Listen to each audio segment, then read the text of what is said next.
லூசு பையன் இவன் கூட என்ன கொண்டாந்து கொடுத்து விட்டானே, இப்போ நான் என்ன பண்ணணும் அப்படின்னு புலம்பிகிட்டே போகிறா ஓயன். எனக்கு இன்னைக்கு நம்ம மேஜிக்கோட எஃப்எஃப்னா my and romantic goal CO part 7 தான் பார்க்க போகிறோம். So it's must matter yourself and கண்டிப்பாக அந்த ஹைப் பட்டனையும் அந்த லைக் பட்டனையும் கிளிக் பண்ணிருங்கடா. ஓகே வாங்க நம்ம வீடியோக்குள்ளே போயிடலாம். ஓ சாரி, அதுக்கு முன்னாடி இன்றைக்கி நம்ம ஒருத்தங்களுக்கு விஷ் பண்ணோம். அதுவும் இன்றைக்கி இண்டிபெண்டன்ஸ் டே இல்லையா? So happy independence day dears. And also Dakshan அப்படிங்கிறவருக்கு இன்றைக்கி birthday. So happy birthday dears, stay blessed, stay happy and உங்கள் லைஃப்பில் நீங்கள் பெரிய லெவலில் அச்சீவ் பண்ணுறதுக்கு என்னுடைய வாழ்த்துக்கள். ஓகே வாங்க நம்ம வீடியோக்குள்ளே போயிடலாம். லாஸ்ட் எதிர முடிச்சிருந்தோம் அப்படின்னா நம்ம ஜேகே ஒயனை சின்ன பின்னமாக்கியிருந்தோம். அவனோட அலம்பு தாங்க முடியாமல் ஒயனும் அரை மயக்கத்தில் போயிட்டா ஆஃப்டர் ஒரு பாஸ்ட் மிட் நைட் மேலே. இப்படியே மார்னிங் ஆகுது. எப்பயுமே நேரமாக எழுந்துச்சு ஒர்க் அவுட் பண்ணுற நம்ம ஜேகே இன்னைக்கு சூரியன் தன் கதிர்களை அவன் மேலே விழ செஞ்சோம். தூங்கிட்டு இருக்கான். சூரிய கதிர்கள் நேராக அவன் முகத்திலே அடிக்க மெல்ல தூக்கம் கழையுது. அப்படியே கையெல்லாம் நீட்டி சோம்பல் முடிச்சிட்டு இருக்கான். ஆமாம், பயப்பிள்ளைக்கு அவ்வளோ டயர்டுப்பா. பின்ன நேற்று பண்ண வேலை அப்படி. அப்புறம் கண் விழிச்சுவன் ஏதோ ஃப்ரீயாக இருக்கிற மாதிரி தோண சரியில்லையே அப்படின்னு கீழே பார்க்குறான். வித்தவுட்ல இருக்கிறத பார்த்துட்டு அப்படியே ஷாக் ஆகுறான்.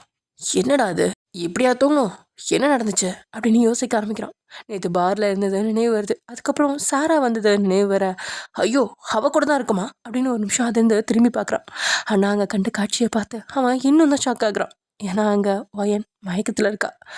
அவளும் வித்தவுட்ல அவன் கடித்த இடங்கள் எல்லாத்துலேயுமே செவந்து கண்ணி போயிருக்கு. அவள் லிப்ஸ் செவந்து புண்ணாக இருக்குது. கழுத்து, கை, கால்னு எல்லா இடத்துலையும் பாக்கி இல்லாமல் செவந்திருக்கு. முடியெல்லாம் கழிஞ்சு கண்ணீர் வந்த இடங்கள் எல்லாம் வடன்னு இருக்கு. லோயரில் லைட்டாக புண்ணாகி கொஞ்சம் ரத்த துளிகளும் இருக்கு. அதை பார்த்ததும் தான் அவனுக்கு புரியுது நம்ம என்ன வேலை பண்ணியிருக்கோம் அப்படின்னு. ஐயோ அப்படின்னு தலையில கை வச்சுட்டு கத்துறான்.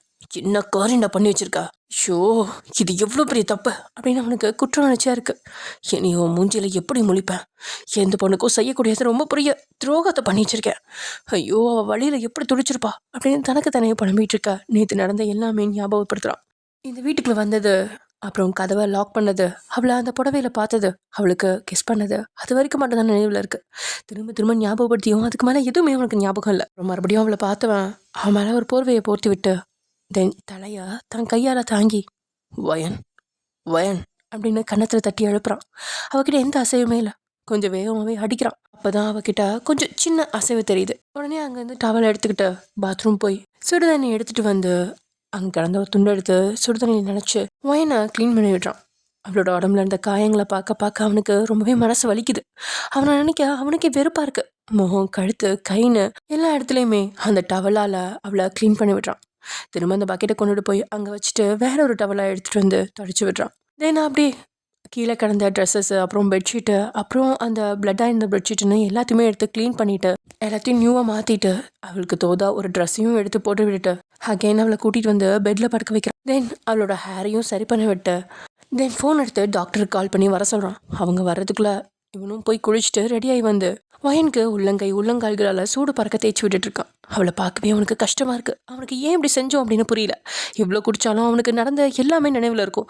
எந்த இடத்துலையுமே தன்னிலை தவறவே மாட்டான். ஆனால் இன்னைக்கு அவளுக்கு முத்த கொடுத்தது மட்டும்தான் நினைவில் இருக்குது. எவ்வளோ பெரிய கொடூரனா நான், ஒரு பொண்ணை இவ்வளோ சித்திரவதை செஞ்சுருக்கேனா அப்படின்னு நினச்சி தானே வந்துட்டு இருக்கான். ஏன்னா அவளுக்கு அவ்வளோ காயங்கள். அவள் எவ்வளோ தண்டனை கொடுத்தாலும் ஏற்றுக்கணும் அப்படின்னு நினச்சிட்டு இருக்கா. அப்போ தான் டாக்டர் வராரு. என்னாச்சு சேகே, அவங்க நல்லா தானே இருக்காங்க அப்படின்னு டாக்டர் கேட்க, சாரி மேடம், நீங்கள் போய் பார்த்துட்டு ஏதாவது இருந்தாலும் சொல்லுங்கள். அவங்களும் உள்ளே வந்து அவளை ஃபுல்லாக செக் பண்ணிவிட்டு அப்படியே ஷாக் ஆகுறாங்க. தென் அவங்களுக்கு தேவையான மெடிசன்ஸ் எல்லாமே அவங்களுக்கு செஞ்சுட்டு தென் ஜேகே கிட்ட ஒரு குளுக்கோஸை வாங்கிட்டு வர சொல்லி மாட்டியும் விட்டுட்டு அரை மணி நேரம் கழிச்சு வெளியில் வந்த டாக்டர், ஜேகே உங்ககிட்ட நான் இதை எதிர்பார்க்கவே இல்லை. நீங்கள் இவ்வளோ சீப்பாக நடந்துக்கக்கூடிய ஆளா?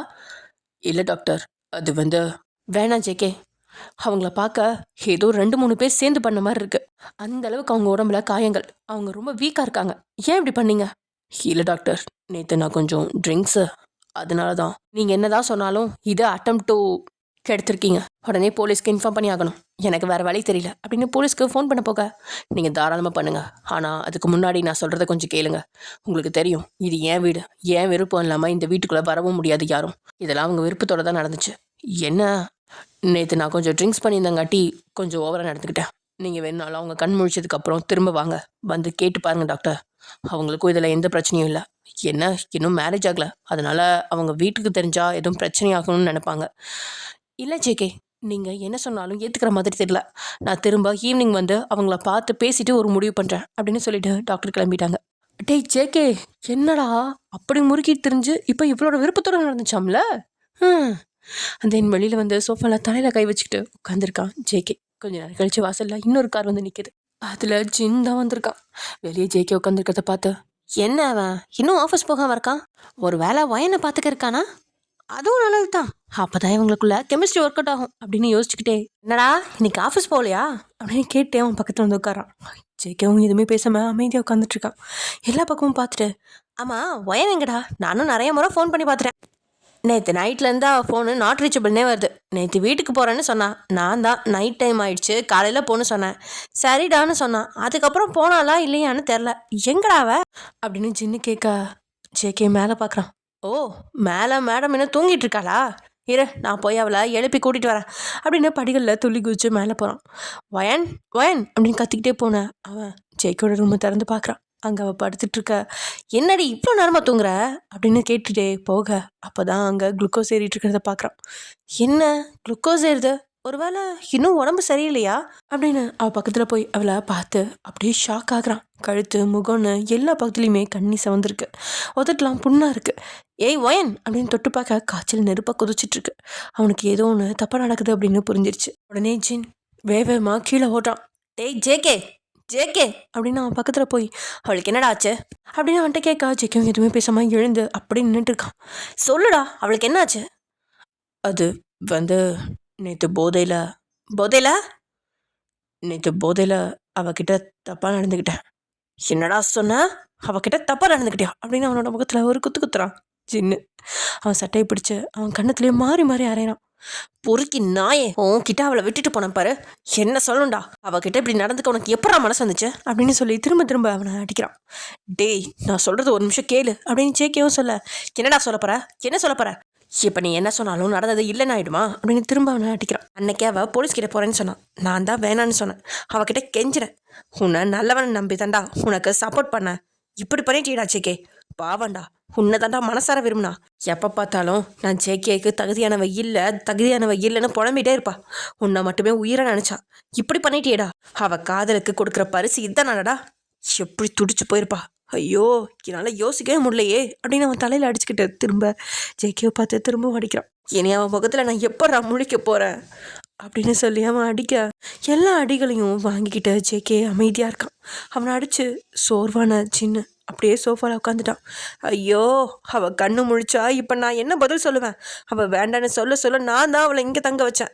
அவன் நிலைமைக்கு நானும் ஒரு காரணம் தானே அப்படின்னு நினச்சி கண்ணீர் சிந்துறான்.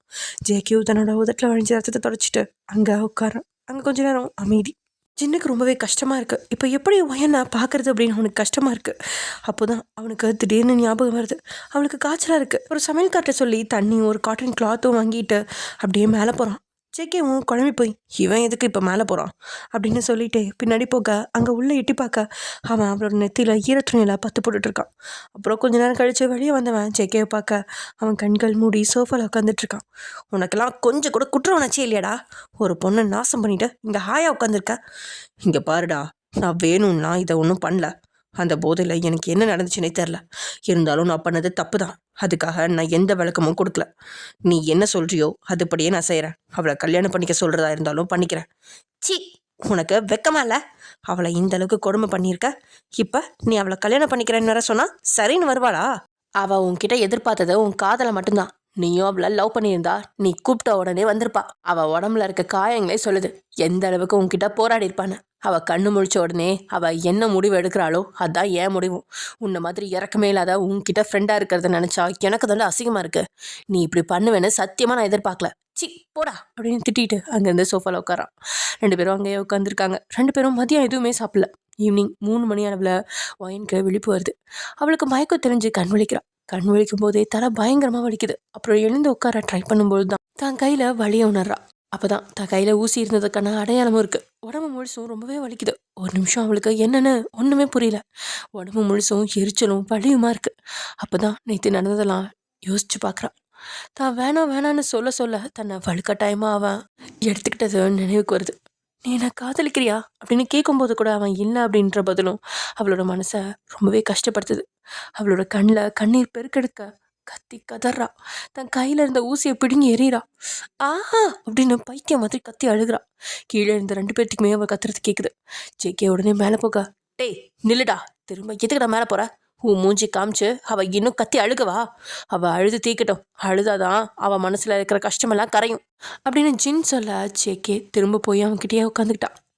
அவள் கத்தி கத்தி அழுகிறா. 1/2 மணி நேரம் அழுதுருப்பா. அப்புறம் ஒரு முடிவு எடுத்துலா கண்களை தொடச்சிக்கிட்டு கீழே இறங்க போறா. அவனால் காலை தரையில் கூட ஊன முடியல. கால்கள் கிடையா வலிக்குது.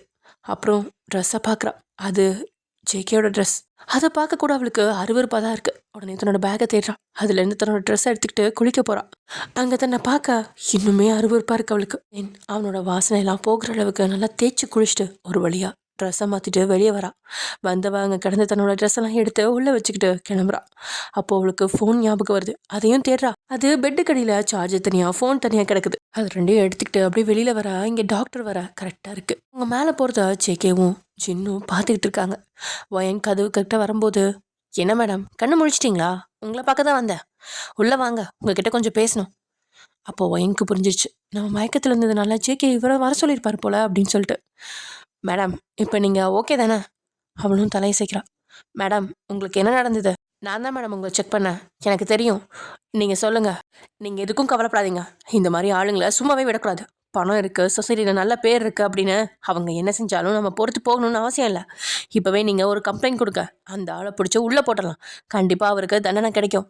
ஜேகே கிட்ட கேட்டேன், உங்கள் சம்மதத்தோடு தான் நான் நடந்துக்கிட்டேன்னு சொன்னார். நான் ட்ரிங்க்ஸ் பண்ணியிருந்தேன், அதனால் ஓவராக நடந்துக்கிட்டேன்னு சொன்னார். போலீஸ் கேஸ் எல்லாம் வேணாம், இன்னும் கல்யாணம் ஆகங்காட்டி உங்கள் வீட்டில் எதுவும் பிரச்சனை ஆகும் அப்படின்னு சொன்னார். அவர் சொன்னதெல்லாம் உண்மையா அப்படின்னு டாக்டர் கேட்க, வயன் ஒரு வெற்றி புன்னகை சிந்தி, ஆமாம் டாக்டர். ஓ அப்படியா? நான் கூட ரொம்ப பயந்துட்டேன் மேடம். அப்போது ஒரு பிரச்சனையும் இல்லை மேடம். நீங்கள் ஒரு வாரம் கண்டிப்பாக ரெஸ்ட் எடுங்க. நான் கொடுக்குற ஆயின்மெண்ட் மட்டும் போட்டுக்கோங்க, எல்லாம் சரியாயிடும் அப்படின்னு சொல்லிட்டு ஒரு பேப்பரில் எழுதி கொடுத்துட்டு அவங்க போயிட்டாங்க. கீழே போய் ஜேகே பார்த்து, நீங்கள் சொன்ன மாதிரி தான் அவங்களும் சொன்னாங்க. சாரி சார், ஆனால் இது என் கடமை. இந்த மாதிரி கேஸில் நாங்கள் இப்படி தான் நடந்துக்கணும். அந்த பொண்ணோட வாக்கு மூலம் தான் எங்களுக்கு ரொம்ப முக்கியம். இருந்தாலும் இனி இந்த மாதிரி நடந்துக்காதீங்க, அவங்க உடம்பு தாங்காது. நான் போயிட்டு வரேன் அப்படின்னு சொல்லிட்டு டாக்டர் கிளம்பிட்டாங்க. வயன் தன்னோட பேக்கை எடுத்துக்கிட்டு கீழே வரா. அவள் கீழே இறங்கி வந்ததுமே ஜின், வயன்மா அப்படின்னு அவள் பக்கத்தில் போக, சத்தியமா எனக்கு இப்படிலாம் நடக்கும்னு தெரியாதுடி. தெரிஞ்சிருந்தா உன்னை இங்கே இருக்கவே சொல்லியிருக்க மாட்டேன்.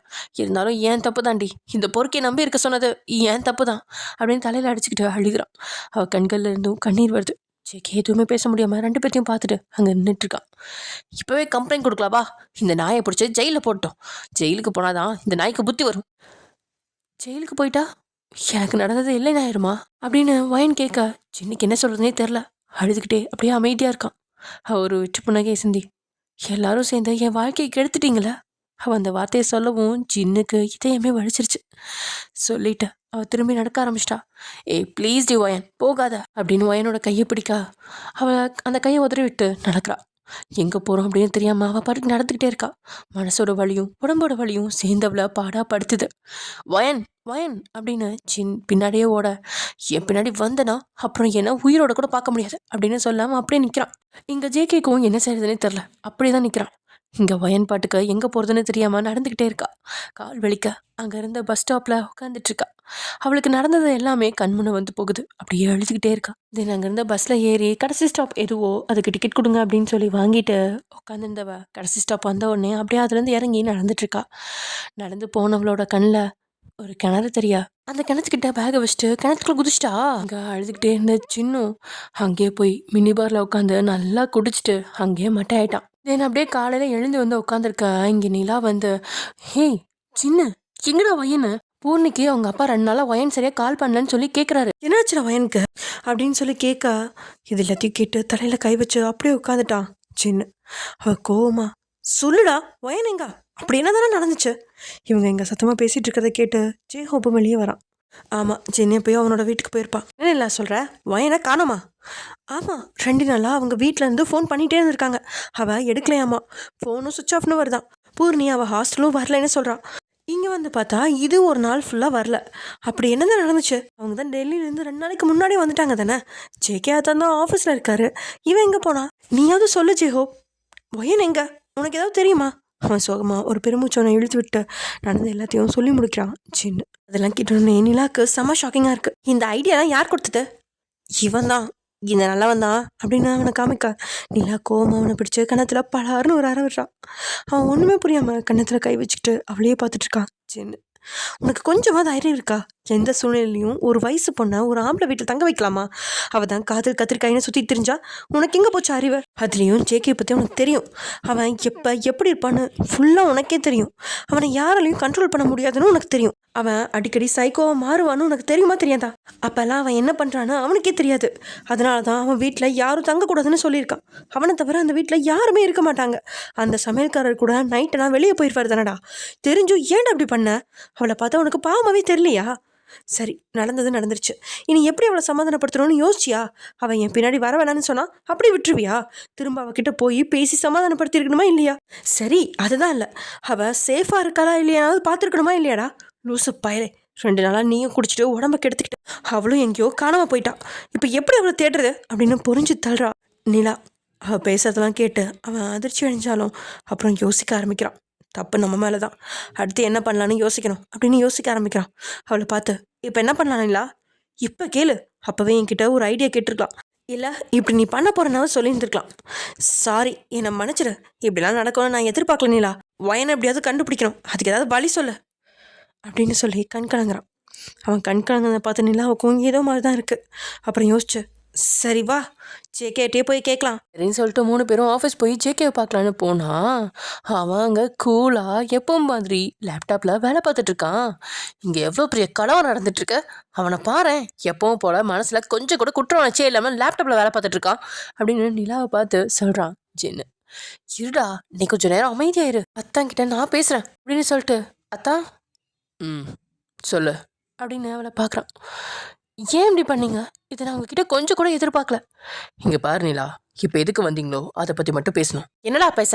என்ன பேச? நீ பண்ணுறதெல்லாம் பண்ணிட்டு கூலாக இருப்ப, நான் அதை பார்த்துட்டு சும்மா இருக்கணுமா அப்படின்னு கோவத்தில் வேகமாக போய் அவன் சட்டையை பிடிக்கிறான் ஜின்னு. இங்கே பாரு, நான் போதையில் இருந்தேன், தப்பு பண்ணிட்டேன், அது தப்புன்னு ஒத்துக்கிறேன். அதான் நீ என்ன சொல்கிறியோ அதைப்படி செய்கிறேன்னு சொன்னேன்ல, அப்புறம் என்ன? அவள் கழுத்தில் தாலி கூட கட்ட தயாராக இருக்கேன். அவள் அதை வேண்டான்னு போனா நான் என்ன பண்ண முடியும்? என்னால் போய் யார் காலையும் விழ முடியாது. பாத்தியா நிலா, எவ்வளோ திமிரா பேசுறான்னு? டேய், பண்ணுறதெல்லாம் பண்ணிட்டு உனக்கு இன்னும் நீ பேச தகுதி இருக்குன்னு நினச்சிட்டு இருக்கியாடா? சரி, இப்போ என்ன பண்ணணும்னு சொல்லு. வயனை காணோண்டா, 2 நாளாக அவள் எங்கே இருக்கனே தெரில. அதுக்கு நான் என்ன பண்ண முடியும்? சி, நீ எல்லாம் மனுஷனா? உனக்கெல்லாம் மனசாட்சி இருக்கா இல்லையா? இப்படி திமிரா பேசுகிற. உன்னால் ஒரு பொண்ணோட வாழ்க்கையே சீரழிஞ்சு போயிருக்கு. அதை பற்றின கவலை குற்ற உணர்ச்சி உனக்கு எதுவுமே இல்லையா? இருந்து மட்டும் என்னாக போகுது? தான் பருவே இழந்த சின்னும். சரி, இப்போ அவள் காணலை, அதுக்கு என்ன பதில் சொல்ல போகிற? போய் ஏதாவது கிணத்துலையும் ஆற்றுலையும் அவள் பாடி கிடக்குதான்னு பாரு அப்படின்னு ஜேகே திமுறா சொல்ல சின்னுக்கு கோவம் வந்து அவனை அடிக்கிறான். ஜேக்கியும் அவனை அடிக்க அவங்க 2 பேருமே அவங்கவுங்க சட்டையை பிடிச்சி நின்றுட்டு இருக்காங்க. இங்கே பாருடா ஜென், அன்னைக்கு தப்பு பண்ணிட்டேன், அதனால நீ அடிச்ச அடியாக வாங்கிக்கிட்டேன். இனியெல்லாம் நல்லா வாங்க முடியாது. இந்த ஜேகேனா உங்களுக்கு பயம் இல்லாமல் போச்சு. என்னோட முகத்தை உங்ககிட்ட காமிக்க வச்சிடாதீங்க அப்படின்னு அவனை கோவமாக திட்டுறான் ஜேகே. ஏய், நீ என்னடா காமிக்கிறது? அதான் உன்னோட உண்மையான முகம் எங்களுக்குலாம் தெரிஞ்சிருச்சுல அப்படின்னு ஜின்னு அவனுக்கு ஈடு கொடுத்து கத்த. ஐயோ, கொஞ்ச நேரம் 2 பேரும் அமைதியா இருங்க அப்படின்னு நிலா கத்துறா. ஜின், இப்போ நமக்கு முக்கியம் வயனை கண்டுபிடிக்கிறதா இல்லை நீங்கள் சண்டை போடுறதா? கொஞ்ச நேரம் பேசாம இரு, எல்லாத்தையும் நான் பேசுகிறேன் அப்படின்னு அவனை பார்த்து. ப்ளீஸ் அத்தா, வயனை காணும், அவளை எப்படியாவது கண்டுபிடிக்கணும். அவள் போன சூழ்நிலையிலும் சரியில்லை. அதுக்கு நான் என்ன பண்ணட்டும்? நீங்கள் தான் இப்போ இதுக்கு உதவி பண்ணணும். சரி சொல்லு, என்ன ஹெல்ப் பண்ணும்? உங்களுக்கு போலீஸ் தெரிஞ்ச பெரிய அதிகாரிங்க, இல்லைனா உங்கள் ஆளுங்க வச்சு அவங்கள தேட சொல்லுங்கள். வெளியில் யாருக்கும் நியூஸ் போகாமல் பார்த்துக்க சொல்லுங்கள், இல்லாட்டி நமக்கு தான் ஆசிக்கும். சரி சொல்கிறேன். உடனே ஃபோனை எடுத்துக்கிட்டு அவனோட ப்ரைவேட் ரூமுக்கு போகிறான். கொஞ்ச நேரம் கழித்து வந்தவன் சொல்லியாச்சு, கூடிய சீக்கிரம் கண்டுபிடிச்சி தரேன்னு சொன்னாங்க. எங்கேயோ பார்த்துக்கிட்டு சொல்கிறான். சரி வா ஜின், நம்ம பங்குக்கு வேற எங்கேயாவது போய் தேடலாம் அப்படின்னு சொல்ல. நீ எங்கள் கூட வாடா அப்படின்னு ஜின் கூப்பிட. இங்கே பாரு, எனக்கு ஆஃபீஸில் நிறைய வேலை இருக்குது, நீங்கள் போங்க அப்படின்னு திமுறா உட்காந்து அவன் வேலையை பார்க்க ஆரம்பிச்சிட்டான். உன்னா அப்படின்னு ஜின் வேகமாக பல்ல கடிச்சிக்கிட்டு அவன் பக்கத்தில் போக, ஏய் வா ஜின் அப்படின்னு நீலா அவனை இழுத்துக்கிட்டு போயிட்டா. வயன் வீட்டிலேருந்து கிளம்புன நேரத்தை வச்சுக்கிட்டு அங்கேருந்து ஆட்டோ ஸ்டாண்டு பஸ் ஸ்டாண்டுன்னு எல்லாத்தையும் போய் விசாரிக்கிறாங்க. ஆனால் யாருக்குமே தெரிலன்னு சொல்லிட்டாங்க. 3 பேரும் அவளை தேடி தேடி வெறுத்து போயிட்டாங்க. அங்கே ஒரு ஹோட்டலில் உட்காந்து டீ குடிச்சிட்ருக்காங்க. திரும்ப நைட்டு அவளை தேட போகும்பொழுது தான் ஜேகே சொன்ன போலீஸ்கிட்ட இருந்து ஒரு கால் வருது. அடையாளம் தெரியாத ஒரு பொண்ணு கிணத்துல விழுந்துட்டுதாகவும் அந்த பொண்ணு 2 நாளாக கிணத்துக்குள்ளேயே கிடந்து இன்றைக்கி தான் வெளியில் எடுத்திருக்காங்க அப்படின்னும் அவங்கள வந்து நீங்கள் செக் பண்ணி பாருங்கள் அப்படின்னும் சொல்கிறாரு. அதை கேட்ட சின்னுக்கு ஒரே ஷாக்கு. என்ன அப்படின்னு அவனுக்கு அழுக முட்டிக்கிட்டு வருது. வயன் அப்படிலாம் பண்ண மாட்டான், அவள் ரொம்ப தைரியசாலியான பொண்ணு, அவள் அப்படிலாம் பண்ணுற ஆள் கிடையாது அப்படின்னு சொல்லிட்டு இங்கே புலம்பிகிட்டே இருக்கா நீலா தான். சரிடா எதுக்கும் போய் பார்த்துட்டு வருவோம் அப்படின்னு சொல்லி கூட்டிகிட்டு போகிறான் 3 பேர்த்தையும். அங்கே போய் ஜெயஹோப்பும் நிலாவும் மட்டும் உள்ளே போய் அவங்க ஃபேஸை பார்த்துட்டு வரன்ட்டு போக ஜின் வெளியே நின்றுட்டான். என்னாலாம் அந்த மாதிரி ஒரு ஃபேஸை பார்க்க முடியாது அப்படின்னு சொல்லிட்டு வெளியில் அழுதுட்டு இருந்த ஜின்னுக்கு பதட்டமாக இருக்குது. என்ன பண்ணுறதுனே தெரில.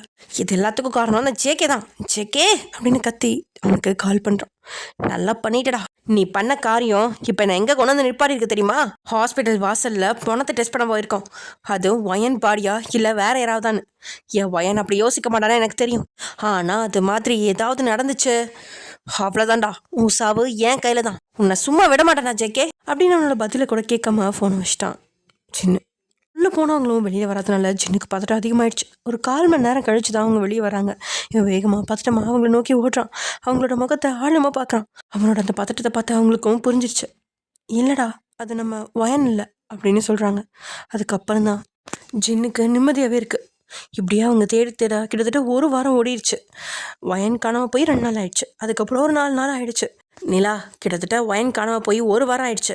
நம்மளும் எங்கெங்கேயோ தேடி பார்த்துட்டோம். போலீஸ் மூலமாகவும் தேடுதல் போயிட்டு தான் இருக்குது. கடைசியாக அவள் ஏறின பஸ்ஸையும் கண்டுபிடிச்சு அந்த ஊரையும் சுற்றி பார்த்துட்டோம். ஆனால் அவள் கிடைக்கல. இதுக்கு மேலே அவங்க வீட்டில் மறைக்க முடியாதுல்ல, சொல்லி தானே ஆகணும். அதான் எனக்கு ரொம்ப பயமாக இருக்கு. அதனால என்னடா அப்படின்னு ஜெயஹோப் கேட்கா. இந்த விஷயத்த நான் வயனோட ஃப்ரெண்டு கௌதம் கிட்டேயும் அவங்க அப்பா அம்மா கிட்டேயும் சொல்லான்னு இருக்கேன். கௌதம் அது யாருடா அப்படின்னு ஜெயஹோப் கேட்கா. அவன் வயனோட ஃப்ரெண்டு கௌதம் IPS. சரிடா, எல்லா விஷயத்தையும் சொல்லணும்னு நினைக்கிறியா? இதுக்கு மேலே என்ன பண்ண சொல்கிறேன்? ஜேகே மேலே கரிசனைப்பட்டோன்னும் நான் யார்ட்டையும் சொல்லாமல் இல்லை, வயனுக்காக மட்டும்தான் யோசித்தேன். ஆனால் அவளை பற்றி எந்த நியூஸும் இல்லை. கௌதம் கிட்ட சொன்னாலாவது அவன் ஏதாவது வேற வழியில் ட்ரை பண்ணுவான்ல. சரிடா, அவன் போலீஸாக இருக்கங்காட்டி அவன் கேஸ் ஜேகே மேலே தானடா திரும்பும். இங்கே பாருடா, எனக்கு ஜேகேவை பற்றி சுத்தமாக கவலை இல்லை. அவன் எக்கோட கெட்டு தொலைறான். அவனை போலீஸ் பிடிச்சா என்ன, மிலிட்ரி பிடிச்சா எனக்கு என்ன? ஐயோ, நான் அதுக்கு சொல்லலடா. இவன் ஜேகே அரெஸ்ட் பண்ணனானா வயனுக்கு நடந்த கொடுமை அவங்க அப்பா அம்மாவுக்கு தெரிஞ்சு போயிடும்ல, அதனால தான் கேட்டேன். கௌதம் கிட்ட பேசி பார்ப்போம். அவங்க அப்பா அம்மாவுக்கு தெரியாமல் ஏதாவது பண்ண முடியுமான்னு கேட்டு பார்க்குறேன். சரிடா, இப்போவே போய் பார்க்கலாமா அப்படின்னு ஜின்னு ஜெயஹோப்பு பேசிகிட்டு இருக்கா. அதுக்கு முன்னாடி 1 நிமிஷம் அப்படின்னு நிலா சொல்கிறா. சொல்ல, நீ என்ன யோசிச்சுட்டு இருக்கா? அவர்கிட்ட போகிறதுக்கு முன்னாடி ஜேகே அத்தாங்கிட்ட ஒரு வார்த்தை பேசிட்டு போகலாமா? அந்த நாய்கிட்ட என்ன பேசுறது? உன் அத்தானை போலீஸ் பிடிச்சிட்டு போயிடும்னு பயமா இருக்கா? அதனால அவளை காப்பாற்ற பார்க்குறியா அப்படின்னு கோமா அவளை பார்த்து திட்டுறான். இல்லைடா, நான் சொல்கிறது கேளு. ஒன்றும் சொல்லாத, உங்கள் புத்தி எல்லாமே இப்படி தான். அவன் உன் சொந்தக்காரன்ல, அப்போ நீ அவனை காப்பாற்ற தானே பண்ணுவ. இதே நிலைமை உனக்கு வந்து தெரிஞ்சிருக்கும். வாயை மூடுடா, விட்டா ஓவரா பேசிட்டு போற. நான் என்ன சொல்ல வரேன்னு முதல்ல கேளு அப்படின்னு அவன் கத்தா அவன் அமைதியாகிறான். அவன் அமைதியை பார்த்து நிலா பேச ஆரம்பிக்கிறான். நீயே யோசிச்சு பாரு, வயனுக்கு நிறைய முறை ஆபத்து வந்தப்போ அவர் காப்பாற்ற தானே முயற்சி பண்ணாரு, தனியா கிடையாது. ஆனா உன் கூட சேர்ந்து ட்ரை பண்ணாரா இல்லையா? அப்பெல்லாம் அவனுக்கு சுயநலமும் இருந்துச்சு. ஏதோ ஒன்று முயற்சி பண்ணியிருக்காரா இல்லையா? கடைசியா ஒரு முறை அவர்கிட்ட போய் ஒரு தடவை கேட்டு பார்ப்போம். என் மனசுல இன்னும் படுது, அத்தான் அந்த அளவுக்கு மோசமானவர் கிடையாது. பொண்ணுங்களை பாதுகாக்க நிறைய ட்ரை பண்ணிட்டு இருக்காரு. அதுக்காக நிறைய சமூக வேலையும் செய்கிறாரு. தன்னால் பாதிக்கப்பட்ட ஒரு பொண்ணை அப்படியே விட்டுருவாருன்னு நீ நினைக்கிறியா? ஒன்று புரிஞ்சுக்கோ, அவரை காப்பாற்றுறதுக்காக நான் இதை சொல்லலை. ஒரு பொண்ணா எனக்கு அவர் மேலே ரொம்ப கோவம் இருக்குது. அதுக்குண்டான தண்டனையை அவர் அனுபவிச்சு தான் ஆகணும். ஆனால் வயனுக்காக ஒரே ஒரு முறை கேட்டு பார்ப்போம். ஏன்னா கௌதம் கிட்ட இந்த உண்மையை நம்ம சொல்கிறப்போ அங்கே என்ன நடந்ததுன்னு சொல்லி தான் ஆகணும். சப்போஸ் அவர் அரெஸ்ட் பண்ணாலுமே இவ்வளோ பெரிய ஆளை அரெஸ்ட் பண்ணுறப்போ மீடியாவில் கண்டிப்பாக வரும், வயனோட பேரும் வெளியே வரும். அதனால் ஒரே ஒரு முறை கேட்டு பார்க்கலாம் ப்ளீஸ்டா அப்படின்னு கெஞ்சிரா. ரொம்ப நேரமாக அமைதியாக இருந்துட்டு அப்புறம் அவளை பார்த்து, இதை உனக்காக மட்டும்தான் ஒத்துக்கிறேன், வா போகலாம் அப்படின்னு சொல்ல அவன் ஆஃபீஸ்க்கு போகிறாங்க. ஆஃபீஸில் ஜேகே எப்பயும் போல் லேப்டாப்பில் வேலை பார்த்துட்டு இருக்கான். இவங்க 3 பேரும் ஒன்றா உள்ளே போகிறாங்க. அவன் அங்கே கூலாக உட்காந்து வேலையை பார்த்துக்கிட்டு இருக்கிறத பார்த்தா ஜின்னுக்கு கோவமாக இருக்குது. பல்ல கடிச்சிக்கிட்டு கையை முறுக்குறான். அதான் ஜின்னோட கையை படித்து அமைதியாக்கிட்டு, அத்தான் சொல்லு, வயனை பற்றி ஏதாவது தெரிஞ்சுதா? நீங்கள் தானே தேடிட்டு இருக்கீங்க, என்ன கேட்டால் எப்படி? என்னத்தான் இப்படி பதில் சொன்னா எப்படி? அவள் காணாமல் போனதுக்கு நீங்கள் தானே காரணம். கொஞ்சமாவது அவளை பற்றி யோசிக்க வேணாமா? இங்கே பாரு, அதுக்கு தான் போலீஸில் சொல்லியாச்சு. என் ஆளுங்களை வச்சு தேட சொல்லியிருக்கேன். அதுக்கு மேலே என்ன பண்ணுறது? ஆனால் அவள் இன்னும் கிடைக்கிற வரைக்கும் தேட சொல்ல வேண்டியதுதான். அவங்க அம்மா அப்பாவுக்கு பதில் சொல்ல முடியல. இன்னைக்கு அவங்க கிட்ட எல்லாம் சொல்லலான்னு தான் இருக்கோம். அப்புறம் அவள் ஃப்ரெண்டு கௌதம் IPS கிட்ட சொல்லலான் இருக்கோம். தாராளமாக சொல்லுங்கள், அவள் கிடைச்சா போதும், எனக்கு ஒரு தொல்லை முடிஞ்ச மாதிரி இருக்கும் அப்படின்னு ஜேகே சொல்ல உடனே ஜின் அங்கேருந்து பொருளை கீழே கோவமாக தள்ளி விட்டான். எல்லாரும் அவனை பார்க்க நானும் போனா போகுதுன்னு பார்த்தா ஓவரா பண்ற அப்படின்னு சொல்லி அவனோட சட்டையை பிடிச்சு, உனக்கு இன்னைக்கு ஒரு நாள் தான், அதுக்குள்ள ஒயன் வந்தாகணும், இல்ல நானே உன்னை என் கையால கொன்றுவேன் அப்படின்றான் கோவமா. அப்போ கதவை திறந்துக்கிட்டு சாமி வேகமா ஓடி வர்றாரு.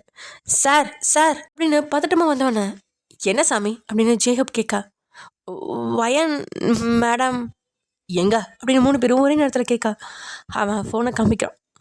3 பேரும் அதை பார்க்க அதுலேருந்து வீடியோவில் டே கூட திருமண குளத்தில் இருக்கா வயன். 3 பேரும் அதிர்ச்சியாகி சிலையாக நிற்கிறாங்க. அதில் பிரபல தொழிலதிபர் டயாங் அவர்கள் சாதாரண குடும்பத்து பொண்ணான வயனை திருமணம் செய்ய போகிறார். இன்று மணப்பெண்ணின் வீட்டில் இரு வீட்டார் முன்னிலையிலும் மிகவும் சாதாரண முறையில் நிச்சயம் நடைபெற்றது. இன்னும் 2 வாரத்தில் திருமண நாள் குறிக்கப்பட்ட பிரம்மாண்ட முறையில் திருமணம் நடைபெறும் என்ற செய்தி ஒளிபரப்பாகி கொண்டிருக்கிறது. அதை பார்த்த அனைவரும் அதிர்ச்சியில் உறைந்தனர் அப்படின்னு ஃப்ளாஷ் நியூஸ் ஓடிட்டு இருக்கா. என்னடா இது அப்படின்னு அதிர்ச்சியில் ஜேஹோப் கேட்க, எனக்கு ஒன்றும் புரியல அப்படின்னு சொல்கிறான் ஜின். ஐயோ அவனோட சேர்ல கூல உட்காந்துட்டு, அவள் தான் கிடச்சிட்டால, அப்புறம் என்ன, போய் எல்லாரும் அவங்கவுங்க வேலையை பாருங்க அப்படின்னு சொல்ல அவனை கோபத்துடன் முறைக்கிறான் சின்ன. உனக்கெல்லாம் சூடு சொன்னே இல்லையா, உன் பொண்டாட்டியா அடுத்தவன் கல்யாணம் பண்ணிக்க போறதா சொல்கிறான், வெக்கமே இல்லாமல் இருக்க அப்படின்னு கோவப்படுறான். அவன் சொன்னதை கேட்டு சிரிச்சு ஜேக்கே, பொண்டாட்டியா, என் கூட இருந்தவங்களாம் எனக்கு பொண்டாட்டி ஆயிடுவாங்களா, அப்ப அவங்களுக்கு எத்தனை அப்படின்னு ஜெக் ஏதோ கேட்க வர, டேய் உன்ன அப்படின்னு ஓடி போய் அவன் சட்டையை பிடிக்கிறான் ஜின். இதுக்கு மேலே ஏதாவது பேசின நானே உன்னை கொன்று வேண்டா, ஒரு அப்பாவி பொண்ணு மேலே இப்படி கேவலமாக பழி போடாதடா. இவங்களோட சண்டையை பார்த்து அங்கிருந்தவங்க அதிர்ச்சியாக பார்க்குறாங்க. சாமியோ எதுக்கு இவங்க இப்படி நடந்துக்கிறாங்க அப்படின்னு புரியாமல் பார்த்துட்டு இருக்கான். இப்போ நான் என்ன சொல்லிட்டேன்னு இப்படி கோவப்படுற ஜின், உண்மை தானே சொன்னேன். அவன் கோவமா சிரிச்ச, நீ தானே அவ கூட இருந்த, அப்போ தெரிஞ்சிருக்குமே நீ எத்தனையாவதுன்னு. கரும்பு தின்னவனுக்கு அது புதுசா பழசான்னு தெரியாமல் போகுமா.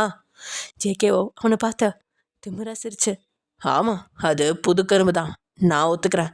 ஆனால் அதோட சொந்தக்காரங்க இப்போ வேற யாரோ, அது என்னோட முடிவு இல்லை, அந்த கரும்போட முடிவு. அதனால நீ ரொம்ப துள்ளாம மூடிட்டு போ அப்படின்னு சொல்ல, ஜேகே அப்படின்னு கோமா சட்டையை பிடிச்சு, டேய் இப்படிலாம் பேசாதடா, பாவண்டாவ, இப்போ அவளுக்கு என்ன சூழ்நிலையோ, நீ தான் உலகம்னு நினச்சி ஒவ்வொரு நிமிஷமும் வாழ்ந்தாடா. அந்த பொறுக்கை கல்யாணம் பண்ண நினச்சிருக்கானா, கண்டிப்பாக ஏதோ ஒரு காரணம் இருக்கும், ப்ளீஸ்டா ஏதாவது பண்ணுடா அப்படின்னு இப்போ அவனை கெஞ்ச ஆரம்பிச்சிட்டான். ஜேகேவும் சட்டன் வந்து ஜின்னோட கையை எடுத்து விட்டு, எனக்கு நிறைய வேலை இருக்கா, என்னை டிஸ்டர்ப் பண்ணாதீங்க, யாருக்காகவும் நான் கவலைப்பட முடியாது அப்படின்னு சொல்லிட்டு அவன் உட்காந்து அவனோட வேலையை பார்க்க ஆரம்பிச்சிட்டான். ஜின் கோமா நின்றுட்டு இருக்கா. வாடா அப்படின்னு ஜேஹோப் அவனை வெளியே இழுத்துட்டு போயிட்டு, எப்படிலாம் பேசுகிறான் பாத்தியா, கொஞ்சம் கூட இறக்கமே இல்லாத மிருகம், தன்னால் ஒரு பொண்ணு வாழ்க்கை சீரழிஞ்சு போச்சுன்ற ஒரு சின்ன குற்ற உணர்ச்சி கூட இல்லாமல் ஒரு கெட்டவனை கல்யாணம் பண்ணிக்க போகுதே அப்படிங்கிற ஒரு பதட்டம் கூட இல்லாமல் எப்படி இருக்கான் பாத்தியா. ஜின் ரொம்ப கோமா பேசிட்டு இருக்க. அவனை பற்றி நமக்கு தெரிஞ்சதாண்டா, இப்போ அவனை விடு, இப்போ நமக்கு முக்கியம் வயன் ஏன் அவனை கல்யாணம் பண்ணிக்க சம்மதிச்சாங்கிறது மட்டும்தான். இப்போ தான் அவன் கிடச்சிட்டாலே, அவள் வீட்டில் தான் இருக்காங்கிறது நமக்கு தெரிஞ்சிருச்சுல, வா போய் அவளை பார்க்கலாம் அப்படின்னு ஜேஹோப் கூப்பிட. ஜின்னுக்கும் அவன் சொல்கிறது சரின்னு படவே 3 பேரும் கிளம்பிட்டாங்க. இங்கே நடந்த எல்லாத்தையும் பார்த்துட்டு இருந்த சாமிக்கும் ஒன்றுமே புரியல. ஏன் இவங்கெல்லாம் இப்படி பேசுகிறாங்க, ஏன் சண்டை போடுறாங்க அப்படின்னு யோசிச்சுக்கிட்டே இருக்கான். இவங்க 3 பேரும் வயன் வீடு நோக்கி காரில் போகிறாங்க. வயன் வீட்டை அடைஞ்ச உடனே காரில் இருந்து இறங்கி அவங்களோட வீட்டை பார்க்குறாங்க. கொஞ்சம் கொஞ்சமாக கூட்டம் குறைஞ்சிக்கிட்டே இருக்கு. இவங்க 3 பேரும் உள்ளே போக ஹாலில் அவங்களோட அப்பா தான் சொந்தக்காரங்க பேசிட்டு இருக்காரு. என்னோட அப்பா என்ன பேசுறாங்க அப்படின்னு இவங்க 3 பேரும் வாசலே நின்று கேட்டுட்டு இருக்காங்க. சூப்பர்ப்பா, பொண்ணு பெரிய இடத்துல முடிச்சிட்ட. ஆமாண்ணே, ரொம்ப சந்தோஷம். எங்க குடும்பத்துக்காக வேலைக்கு போய் ரொம்ப கஷ்டப்பட்டா, கஷ்டத்துக்கும் அவளோட குணத்துக்கும் அவளுக்கு ஏற்ற மாதிரி மாப்பிள்ளை வீடு வந்திருக்கு. எப்படிப்பா இந்த சம்மதத்தை முடிச்ச. நாங்களாம் ஒன்றும் தேடி போகலண்ணே, மாப்பிள்ளை ரொம்ப பெரிய இடம், ஏதோ மீட்டிங்கில் வயனை பார்த்துருக்காராம், அவள் தான் ஜேகே குரூப்ஸில் வேலை பார்த்துட்டு இருந்தால, அதனால் அடிக்கடி பார்த்துருப்பாருன்னு நினைக்கிறேன். அப்படி பார்த்ததுல அவருக்கு ரொம்ப பிடிச்சி போயிடுச்சான். உடனே அவங்க வீட்டில் சொல்லி அவங்க அப்பா அம்மா சம்மதத்தையும் வாங்கி நம்ம வீட்டுக்கு பொண்ணு கேட்க வந்துட்டாங்க. அவங்க அப்பா அம்மாவை பார்த்ததுல அவங்களும் ரொம்ப நல்லவங்க மாதிரி தான் இருந்துச்சு. சரி நம்ம தான் கஷ்டப்பட்டோம், அவளாவது போய் நல்லா இருக்கட்டுமேன்னு சொல்லி நாங்களும் சம்மதம் சொல்லிட்டோம். எப்படியோப்பா, நமக்கு நம்ம பொண்ணு வாழ்க்கை தானே முக்கியம், நல்லா இருந்தால் சரி அப்படின்னு அந்த விருந்தினரும் போக இங்கே 3 பேரும் நின்று அவங்க பார்த்துட்டு இருக்கதை பார்த்து, யார் நீங்கள்? அப்பா நாங்கள் வயனோட ஃப்ரெண்ட்ஸு அப்படின்றா நிலா. இப்போ தான் நியூஸ் பார்த்தோம், அதான் அவளுக்கு விஷ் பண்ணலான்னு நேர்லேயே வந்தோம். ஓ அப்படியா, ரொம்ப சந்தோஷமா. வயன் எங்கப்பா? மேலே மாடியில் தாம்மா இருக்கா, போய் எல்லாரும் பாருங்க அப்படின்னு சிரிச்சிட்டே சொல்ல. அப்புறம் 3 பேரும் வேக வேகமாக மாடி நோக்கி போகிறாங்க. மேலே இருந்த ரூமில் வயன் அங்கேருந்து ஜன்னலை நோக்கி பார்த்துட்டு இருக்கா. கதவை தட்டுறாங்க. உள்ளே வாங்க. இவங்க திறந்து உள்ளே போக வயன் யாருன்னு திரும்பி பார்க்குறா. அவளை பார்த்த மகிழ்ச்சியில் ஜின்னுக்கு கண்ணீரே வந்துருச்சு. வயன் அப்படின்னு ஓடி போய் அவளை அணைச்சிக்கிட்டான். எங்கடி போய் தொலைஞ்ச, உன்னை நான் எங்கெல்லாம் தேடின தெரியுமா அப்படின்னு அழுகிறான். கொஞ்ச நேரம் அங்கே அமைதி நிலவ அவனும் அழுது ஓஞ்சு திரும்பி அவளை பார்க்குறான். அவள் கல் மாதிரி அப்படி தான் நின்றுட்டுருக்கா. தென் ஜின் அவளை பார்த்த, எங்கடி போன, உன்னை நாங்கள் எங்கெல்லாம் தேடினோம் தெரியுமா. ஆமாம் இது என்னடி நியூஸு, அப்போ நீ அந்த டேயை கல்யாணம் பண்ணிக்க போறியா? ஆமாம். என்னது? ஆமாவா? ஆமாம், நான் அவனை தான் கல்யாணம் பண்ணிக்க போகிறேன். இப்போ தான் எல்லாம் தெரிஞ்சிச்சுல, எல்லாரும் கிளம்புங்க. என்னடி இப்படி பேசுகிறா? வேற எப்படி பேச சொல்கிற? அவள் அப்படி பேசினதுமே சின்னோட முகம் சின்னதாயிடுச்சு. அவனோட முகம் வாட்டத்தை பார்த்து நீலா ஒயன் கிட்ட பேச ஆரம்பிக்கிறா. என்னங்க ஒயன், ஏன் இப்படி பேசுகிறீங்க? உங்களை காணாமன்னு சொல்லிட்டு கிட்டத்தட்ட ஒரு வாரமாக பைத்தியம் பிடிச்ச மாதிரி இவன் தான் தேடிட்டு இருந்தான். அவனை பார்த்தாலே உங்களுக்கு தெரியலையா? தாடி மீசெல்லாம் வச்சுட்டு ஆளை இழைச்சி போய் எப்படி இருக்கான் பாருங்க. உங்களை பார்த்த சந்தோஷத்தில் பேச ஆரம்பிச்சா நீங்கள் ஏன் இப்படி பேசுகிறீங்க? ஓ, நீங்கள் தான் என்ன தேடினீங்களா? நல்லா தான் இருக்கேன். இப்போ தான் பார்த்துட்டே இருக்கீங்களே, அப்புறம் என்ன கிளம்ப வேண்டியதானே? பாரடி, நீ என்ன வேணா பேச, நான் இங்கேருந்து போக மாட்டேன். எனக்கு காரணம் தெரியும் அப்படின்னு ஜின் கோமா கேட்கா. என்ன காரணம்? இத்தனை நாளா எங்கே இருந்தா? எனக்கு மனசு சரியில்லை, அதனால நான் என் ஃப்ரெண்டு வீட்டுக்கு போயிருந்தேன். எந்த ஊருக்கு? கோயம்புத்தூருக்கு தான் போயிருந்தேன். எப்போ வந்த? நேற்று காலையில் வந்தேன் அப்படின்னு முகத்தை எங்கேயோ வச்சுக்கிட்டு பேசுகிறா. ஏன் எங்ககிட்ட சொல்லணும்னு உனக்கு தோணலை? ஒரு ஃபோன் கூட பண்ணலை. நாங்கள் ஃபோன் பண்ணாலும் சுவிட்ச் ஆஃப்னு வருது. என் ஃபோனு சுவிட்ச் ஆஃப் ஆகிடுச்சு, அதனால சொல்ல தோணலை யார்கிட்டையும். சரி, அதெல்லாம் விடு. எதுக்காக இப்போ இந்த பொறுக்கை கல்யாணம் பண்ண சம்மதிச்சிருக்க? அவங்களாம் வந்து வீட்டில் பொண்ணு கேட்டாங்க. எங்கள் அப்பா அம்மாவுக்கு சம்மதம். என்கிட்டயும் கேட்டாங்க. உங்கள் விருப்பம் தான், ஏன் விருப்பம்னு சொல்லிட்டேன். ஏய், ஜேகேவை மறந்துட்டியாடி? யார் இது அப்படின்னு ஒயன் கேட்க. நீ அதுலேருந்து வெளியில் வந்ததே எனக்கு ரொம்ப சந்தோஷமாக தான் இருக்குது. ஆனால் இவன் வேணாண்டி, சரியான பொம்பளை பொறுக்கிடி இவன். நானே பல பொண்ணுங்களோட பார்த்துருக்கேன். நல்ல மாப்பிள்ளையாக பார்த்து கல்யாணம் பண்ணிக்கலாண்டி. ப்ளீஸ் டி, திரும்பவும் வாழ்க்கையில் நீயே மண்ணள்ளி போட்டுக்காத அப்படின்னு ஜின் அக்கறையா அவகிட்ட எடுத்து சொல்லிட்டு இருக்கா. இங்கே பாருங்க, இத்தனை நாளாக நானும் ஒரு பொம்பளை பொறுக்கிக்கிட்டு தான் இருந்திருக்கேன். அதை மறந்துடாதீங்க. அவனை விட இவன் ரொம்ப பரவாயில்ல தான். நல்லா யோசிச்சு தான் முடிவெடுத்திருக்கேன். எனக்கு இந்த கல்யாணத்தில் பரிபூர்ண சம்மதம். அதனால யாரும் என் மனசை மாற்ற ட்ரை பண்ணாமல் இங்கிருந்து போங்க அப்படின்னு கையெடுத்து கும்புறான். ஒயன் ப்ளீஸ் டி, நான் சொல்கிறத கேளடி. அந்த பொறுக்கி வேணாண்டி. நான் வேணாலும் உங்கள் அப்பா கிட்ட பேசுகிறேன், அவருக்கு சொல்லி புரிய வைக்கிறேன். நிச்சயம் மட்டும்தான் நடந்திருக்கு, கல்யாணத்தை இதோட நிறுத்திக்கலாண்டி ப்ளீஸ் டி அப்படின்னு கையெடுத்து கும்பிட்டு கெஞ்சுறான். நீ என்ன கெஞ்சினாலும் வேலைக்கு ஆகாதுடா அப்படின்னு பின்னாடியிலேருந்து ஒரு குரல் கேட்குது. எல்லாரும் திரும்பி பார்க்க அங்கே கதவு மேலே சாஞ்சிக்கிட்டு டீ தான் நின்றுட்டு இருக்கான். 3 பேரும் அவனை பார்த்து அதிர்ச்சியாக நிற்கிறாங்க. வயன் முகத்தில் எதுவுமே காட்டிக்காம அமைதியாக இருக்கா. அவன் மெல்ல அவங்க பக்கத்தில் நடந்து வந்து வயன் பக்கத்தில் நின்று அவங்கள பார்க்க, டே இப்போ என்னடா பிளான் பண்ணியிருக்கா? அவன் சிரிச்சு, நான் என்னடா பிளான் பண்ண போகிறேன், நான் கல்யாணம் தான் பண்ண போகிறேன்.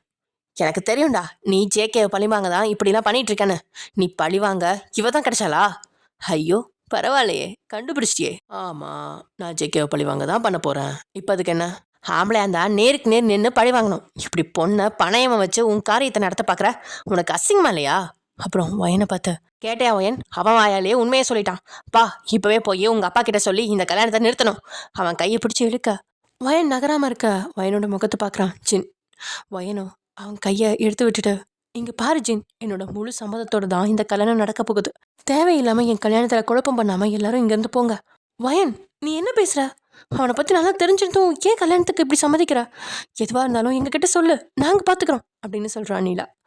இங்கே பாருங்க, அப்பா அம்மா இந்த கல்யாணத்துக்கு ஓகே சொல்லிட்டாங்க. அதுவும் இல்லாமல் அன்னைக்கு நடந்தது எல்லாத்துக்குமே இவர் என்கிட்ட மன்னிப்பு கேட்டுட்டாரு. ஜேகேவை பழி வாங்க ஒன்றும் இவர் என்னை கல்யாணம் பண்ண விரும்பலை. அதுவும் இல்லாமல் இவரை வேண்டான்னு சொல்கிறதுக்கு என்கிட்ட எந்த வித காரணமும் இல்லை. அதனால சரின்னு சொல்லிட்டேன். அப்போ நீ ஜேகேவை லவ் பண்ணதெல்லாம் பொய்யா? நான் அன்னைக்கு உங்ககிட்ட சொல்லிட்டேன், என்னோட காதல் வானத்தில் இருக்கிற நட்சத்திரத்தை மாதிரி. அதை தூரத்துல இருந்து எவ்வளோ வேணாலும் பார்த்துக்கலாம். கிட்ட போய் அது கூட வாழ முடியுமா? அதே மாதிரி தான் என்னோட வாழ்க்கையும். பறக்கிறதுக்கு ஆசைப்படாமல் இருக்கிறத வச்சு நல்லா வாழ கற்றுக்கிட்டேன். இல்லை வயன், நான் சொல்கிறத ஒரு நிமிஷம் கேளு. ஜேகே கிட்ட நான் பேசி நான் கல்யாணம் அப்படின்னு ஜின் வாய் எடுக்க, போதும் நிறுத்துங்க. இதுக்கு மேலே யாரும் இங்கே எதுவும் பேச வேணாம். உங்களை நான் இன்னும் என்னோட ஃப்ரெண்டை தான் நினைக்கிறேன். எல்லாரும் வீட்டை விட்டு வெளியே போங்கன்னு சொல்ல என்னால் முடியாது.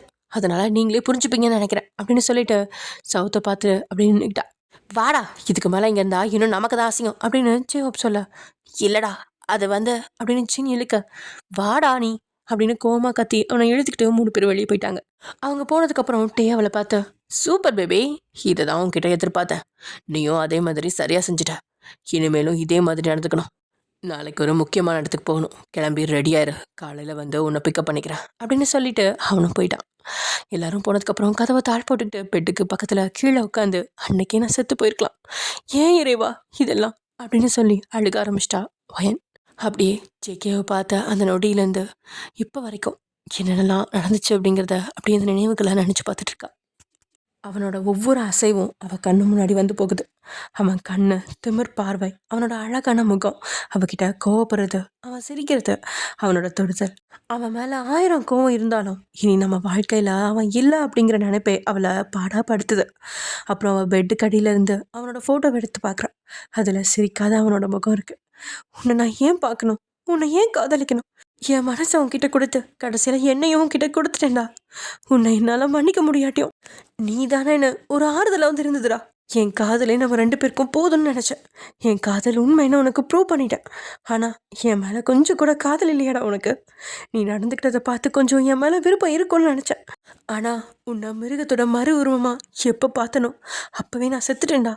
என்னை பற்றின கவலை உனக்கு இல்லையா? அவ்வளோ பெரிய தப்பு பண்ணியும் நீ அதை உணரலையா? அதை நினைக்க வாழ பிடிக்காம சாக கூட போனேன். அதுவும் முடியல. ஒரேடியாக சாகலன்னு பார்த்தேன். ஆனால் கடவுள் நீ பண்ண பாவத்துக்கு ஒவ்வொரு நாளும் சாகணும்னு சொல்லி அந்த டே கூட கல்யாணம் ஏற்பாடு பண்ணிட்டாரு. இனி நீ சந்தோஷமா இரு. இந்த வயன், இந்த பைத்தியக்காரி இனி உன் வாழ்க்கையில் இல்லை. ஆனால் இனி எவ்வளோ நாள் உயிரோடு இருக்க போகிறேன்னு எனக்கு தெரியல. அந்த பொறுக்கி கூட என்னால் கண்டிப்பாக வாழ முடியாது அப்படின்னு அழுதுகிட்டு இருக்க திடீர்னு அவள் அழுத கண்களை தொடச்சிட்டு, உன்னை எப்போ பார்த்தனோ அப்போவே என் லைஃப்பில் கெட்டது உள்ள வர ஆரம்பிச்சிருச்சு. உன்னை பார்க்காம இருந்திருந்தா எல்லாம் உன்னாலதான்டா பொறுக்கி அப்படின்னு கத்தி அவனோட ஃபோட்டோவை கிழிச்சு எறிடா. கொஞ்ச நேரம் அதையே பார்த்த அப்புறம் ஜேகே அப்படின்னு கதறி அழுகிறா. அதே சமயம் எங்க காரில் அவளுக்கு பார்த்தியா எவ்வளோ திமிரு? உன்கிட்ட இப்படியெல்லாம் பேசுகிறா. அவள் நல்லதுக்கு தானே நீ பேசிகிட்டு இருந்த.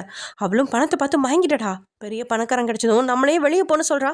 அவளுக்கெல்லாம் அந்த டே தானே சரி அப்படின்னு ஜேகப் கத்த. டே, அவளை பற்றி தப்பாக பேசாத. அவளை பற்றி உனக்கு என்ன தெரியும்? கொஞ்சம் பேசாமல் இரு அப்படின்னு கோமா கத்தி அப்புறம் அவனை பார்த்து, என் வயனை பற்றி எனக்கு தெரியும். ஏதோ ஒரு காரணத்துக்காக மட்டும்தான் அவனை கல்யாணம் பண்ண நினைக்கிறேன். அது என்ன காரணம்னு தெரிஞ்சு அதுலேருந்து அவளை வெளியே கொண்டு வந்துட்டா போதும். அப்புறம் ஜேகே கன்வின்ஸ் பண்ணுற வேலையை நான் பார்த்துக்கிறேன். என்னமோ பண்ணி தொலைடா, எனக்கு ஒன்றும் புரியல அப்படின்னு ஜேகப் சொல்லி வெளியே வேடிக்கை பார்க்க ஆரம்பிச்சிட்டான். இங்கே நிலாவும் அதையே தான் யோசிச்சுட்ருக்கா. அடுத்த நாள் ஆஃபீஸில், இப்போ என்ன பண்ணலாம் ஜீன்? இந்த வயன் ஏன் இப்படி பண்ணுறான்னு எப்படி கண்டுபிடிக்கிறது? எப்படி இந்த கல்யாணத்தை நிறுத்துறது? எனக்கும் ஒன்றும் புரியல. அந்த டேயை ஃபாலோ பண்ண டிடெக்டிவ்ஸ் அரேஞ்ச் பண்ணியிருக்கேன். அப்புறம் வேறு மாதிரியும் டீல் பண்ணணும் அப்படின்னு சொல்லிட்டு இருக்கான் சின்ன. அதே சமயம் எங்க டே காலையிலேயே வயனை கூட்டிக்கிட்டு ஜேகே ஆஃபீஸ்க்கு தான் வரான். அவங்க 2 பேரும் வெளியே நிற்க வாட்ச்மேன் சார்கிட்ட கிட்ட சொல்கிறத சொல்கிறான். இவங்களும் சரின்னு சொல்ல ஜேகேக்கு ஃபோன் பண்ணி விஷயத்த சொல்ல ஜேகேக்கு முகத்தில் கொடூர புன்னகை. வர சொல்ல அவங்க உள்ளே போகிறாங்க. அது வரைக்கும் சும்மா வந்த டே அவன் ரூம் கதவை திறந்த உடனே அவள் தோல் மேலே கையை போடுறான். அது நொடி அவள் அதிர்ந்து அவன் கையை எடுத்து விட்டான். அதை கேட்காம வேணும்னே அவள் தோல் மேலே கையை போட்டு அவள் தோள்பட்டையாக இருக்கிறான். அதில் அவளுக்கு வலிக்குது. அவள் கண்கள் கலங்குது. ஜேகே முன்னாடி அழுகக்கூடாது அப்படின்னு முடிவு செஞ்சு வழியை பொறுத்துக்கிட்டு இருந்தும் அவன் கையை எடுக்க தான் ட்ரை பண்ணிகிட்ருக்கா. அப்படியே நெளிஞ்சிட்ருக்கா. ஜேகே எல்லாத்தையும் கவனிச்சு தான் இருக்கான். அவன் எதுவுமே பேசல. அவங்களே அப்படியே ஒரு திமிர் சிரிப்போட பார்த்துட்டு இருக்கான். இங்கே வரதை பார்த்த சாமியும் ஓடி போய் சின்னக்கிட்ட சொல்ல, சார் நம்ம ஆஃபீஸ்க்கு டே சார் வந்திருக்காரு. என்னடா சொல்கிற? அவன் எதுக்கு வந்திருக்கான்? சார் அவர் கூட வயன் மேடமும் வந்திருக்காங்க. அவள் எதுக்குடா வந்திருக்கா அப்படின்னு அதிர்ச்சிக்கு மேலே அதிர்ச்சியாக கேட்டுட்ருக்க. சார் இப்போ 2 பேரும் ஜேகே சார் முன்னாடி உட்காந்துட்டு இருக்காங்க. அட பாவி பயலே, ஒரு விஷயமாவது நல்லா தான் சொல்ல மாட்டியா அப்படின்னு அவனை திட்டிக்கிட்டு ஜேகோட ரூமுக்கு ஓடுறான் ஜீன். நீலாவும் இவங்க பின்னாடியே ஓடிட்டுருக்கா. இங்கே அமைதி தான் நிலவி இருக்கு. ஜேகே அங்கே தான் எதிரில் உட்காந்துருக்க 2 பேரையும் கண்களே ஸ்கேன் பண்ணிகிட்ருக்கான். அவன் முகத்தில் ஒரு திமிர் புன்னகை மட்டும்தான் இருக்குது. அவனுக்கு ஈக்குவலாக டேயும் திமிரை தான் உட்காந்து சிரிச்சிட்ருக்கான். Hi mister JK. என்னடா என்னைக்கும் இல்லாமல் இவன் இங்கே வந்திருக்கான்னு பார்க்குறீங்களா? அவன் எதுவுமே பதில் சொல்லாமல் அவங்களே பார்த்துட்ருக்கான். இவங்க மிஸ் வயன், கூடிய சீக்கிரம் மிஸ்ஸஸ் டே ஆக போகிறாங்க அப்படின்னு அவன் தோல் மேலே கையை போடுறான். ஜேகே எல்லாத்தையும் கவனிச்சிட்டு தான் இருக்கான். வயன் குனிஞ்சு தலை நிம்மறவே இல்லை. அவன் போட்ட கையை எடுக்கிறதுலேயே குறியா இருக்கா. அந்த நேரம் பார்த்து சின்னு உள்ளே வரான். என்னடா இதுங்க இங்கே உட்காந்துட்ருக்குங்க, இன்னைக்கு என்ன நடக்க போதோ, இறைவா என்னை காப்பாற்று அப்படின்னு யோசிச்சுக்கிட்டே அவங்கள பார்த்துக்கிட்டே ஜேகே பக்கத்தில் போய் நிற்கிறான். சின் வயனையே பார்க்குறான். அவள் குனிஞ்சு தலை நிமிர்வே இல்லை. தொடர்றான். இவங்க உன் ஆஃபீஸில் தான் வேலை செய்கிறாங்க. இதுவும் நான் சொல்ல வேண்டியதில்லை. இனி எனக்கு மனைவியாக்க போகிறாங்க. இனி அவங்களுக்கு இங்கே வேலை செய்யணுன்னு எந்த அவசியமும் இருக்காது. அதான் உங்ககிட்ட ஒரு வார்த்தை சொல்லிட்டு இவங்கள ரிலீவ் பண்ண சொல்லலான்னு வந்தேன் அப்படின்னு திமிரா சொல்ல ஜேகே கொஞ்சம் அசைஞ்சு நேராக உட்காந்து அவனை பார்க்குறான். கண்டிப்பாக அவங்கள ரிலீவ் பண்ணிடலாம். எனக்கு எந்த அமௌண்ட்டும் கொடுக்க தேவையில்லை. பட் ஒன் கண்டிஷன், அது ஓகேனா ரிலீவ் பண்ணிக்க. இல்லைனா அவங்க இன்னும் 3 months அவங்க டைம் பீரியட் முடிகிற வரைக்கும் இங்கே ஒர்க் பண்ணி தான் ஆகணும். என்ன கண்டிஷன் அப்படின்னு டே கேட்கா. மேரேஜ் ஆகிற வரைக்கும் அவங்க இங்கே தான் ஒர்க் பண்ணணும். டேக்கும் ஏதோ புரியா. அது எப்படி முடியும்? கல்யாணத்துக்கு இன்னும் 2 வாரம் தான் இருக்குது. கல்யாண வேலைகள் நிறைய இருக்குது, இவங்களுக்கு புடவை நகை இதெல்லாம் எடுக்கணும், அதெல்லாம் முடியாது. ஸோ அவங்க இன்னைக்கு ரிலீவ் ஆகுறாங்க அப்படின்னு படபடன்னு சொல்ல, இவன் ஏதோ பிளான் பண்ணி தான் அப்பெல்லாம் பேசிட்டு இருக்கான் போல அப்படின்னு யோசிச்சு ஜின்னு, அது எப்படி முடியும்ட்டே, திடீர்னு மேரேஜ் ஃபிக்ஸ் பண்ண உடனே அவங்கள எப்படி ரிலீவ் பண்ண முடியும்? அவங்க ப்ராஜெக்ட் இன்னும் பெண்டிங்கில் தான் இருக்குது, அது அவங்களால மட்டும்தான் சால்வ் பண்ண முடியும். ஏன்னா இன்னும் 2 வீக்ஸ் டைம், அவங்களுக்கு கீழே நாங்கள் ஆட்களை போட்டு அதை நாங்கள் மேனேஜ் பண்ண சொல்கிறோம், அதுக்கப்புறம் எந்த ப்ராப்ளமும் இல்லை அப்படின்னு ஜின் சொல்ல, ஜின் தனக்கு சாதகமாக பேசினதுனால ஜேகே எதுவும் சொல்ல. வயன் குழம்புறா, ப்ராஜெக்டா? நமக்கு எதுவும் அந்தளவு பெரிய ப்ராஜெக்ட் கொடுக்கலையே, நம்ம வெட்டியாக தானே இருப்போம், இவனுங்க எதுக்கு இப்படிலாம் போய் சொல்லிட்டு இருக்கானுங்க அப்படின்னு யோசிச்சுட்டு இருக்கா. நோ முடியவே முடியாது அப்படின்னு டேசல, மேரேஜுக்கு 2 டேஸ் முன்னாடி வேணால் அவங்க போய்க்கலாம், பட் 2 வீக்ஸ் கண்டிப்பாக இங்கே இருந்து தான் ஆகணும் அப்படின்னு ஜேகே சொல்லிவிட்டு அவன் லேப்டாப்பில் வேலையை பார்க்க ஆரம்பிச்சிட்டான். அப்போ உள்ளே வரலாமா அப்படின்னு ஒரு குரல் கேட்குது. எல்லாரும் திரும்பி பார்க்க அங்கே வயனோட அப்பா தான் நின்றுட்டுருக்காரு. அப்பா நீங்கள் இங்கே என்ன பண்ணுறீங்க அப்படின்னு வயன் கேட்டு எழுந்து நிற்கிறான். வயன்மா, நீயும் மாப்பிள்ளையும் இங்கே தான் இருக்கீங்களா? தம்பி நீங்கள் இங்கே தான் வருவீங்கன்னு சொல்லவே இல்லை. அங்கிள் நீங்கள் எப்படிங்க அப்படின்னு டேயும் கேட்கா. தம்பி ஜேகே சார் தான் வர சொன்னார் அப்படின்னு ஜேகே பார்க்குறான். ஜின்னோ எதுக்கு இவரை வர சொல்லியிருக்கான் அப்படின்னு யோசிச்சுட்டு இருக்கான். ஜேகே வர பார்த்து, உட்காருங்க. சொல்லுங்கள் தம்பி, எதுக்கு வர சொன்னீங்க? உங்ககிட்ட நான் பேச நினச்சது தான் இப்போ இவங்ககிட்டையும் பேசிகிட்டு இருந்தேன். ஓ அப்படிங்களா, சொல்லுங்கள் தம்பி, என்ன விஷயம்? நீங்கள் திடீர்னு மேரேஜுக்கு அரேஞ்ச் பண்ணிட்டீங்க, ஆனால் இவங்க ஒரு ப்ராஜெக்ட் பண்ணிகிட்டு இருந்தாங்க, அதை இவங்களால மட்டும்தான் பண்ண முடியும். உங்களுக்கே தெரியும், ரொம்ப நாளாக ஒரு ப்ராஜெக்ட் செய்கிறாங்கன்னா அதில் உள்ள எல்லா விஷயமுமே அவங்களுக்கு தானே தெரியும். திடீர்னு அவங்க போயிட்டாங்கன்னா அதை நாங்கள் உடனே மேனேஜ் பண்ண முடியாது. அதை நான் வேறு ஒருத்தருக்கு மாற்றி அதை சரியாக கொண்டுட்டு போக எனக்கு 1 மந்த் டைம் வேணும். அதனால தான் யாரை சேர்த்தாலும் கண்டிப்பாக 1 வருஷம் இருக்கணும்னு சொல்லி அக்ரிமெண்ட் போடுவேன். உங்கள் பொண்ணுக்கும் அப்படி தான் போட்டிருக்கேன். அந்த அக்ரிமெண்ட் முடிய இன்னும் 3 மாதம் இருக்கு. இப்போ நான் என்ன பண்ணுறது, நீங்களே சொல்லுங்கள் அப்படின்னு ஜேகே சொல்ல. நீங்கள் சொல்கிறது சரிதான் தம்பி, ஆனால் கல்யாணங்கிறது ரொம்ப முக்கியமானது. கைக்கூடி வரப்போ பண்ணிட்டே தானே உண்டு. அதுவும் ஒரு பொம்பளை பிள்ளை கல்யாணம்னா எவ்வளோ முக்கியம்னு உங்களுக்கே தெரியும்ல. நான் சொல்ல வேண்டியதில்லை, நீங்கள் தான் பார்த்து ஏதாவது முடிவு பண்ணணும். நீங்கள் சொல்கிறது எல்லாத்தையும் என்னால் புரிஞ்சுக்க முடியுது. அதனால தான் நான் ஒரு ஐடியா சொல்கிறேன். கல்யாணத்துக்கு இன்னும் 2 வாரம் இருக்குது. அது வரைக்கும் அவங்க வேலைக்கு வந்தால் போதும். நாங்கள் வேறு ஆளை போட்டு இவங்கக்கிட்ட இருக்கிற டீட்டெயில்ஸ் எல்லாத்தையும் அவங்களுக்கு சொல்லித்தர சொல்லியிருக்கேன். கல்யாணத்துக்கு 2 நாளைக்கு முன்னாடி வேணால் அவங்க ரிலீவ் ஆகிட்டோம். என்ன சொல்கிறீங்க? சரிதான் தம்பி, அப்புறம் கல்யாணத்துக்கு அப்புறம் வர தேவையில்லையா?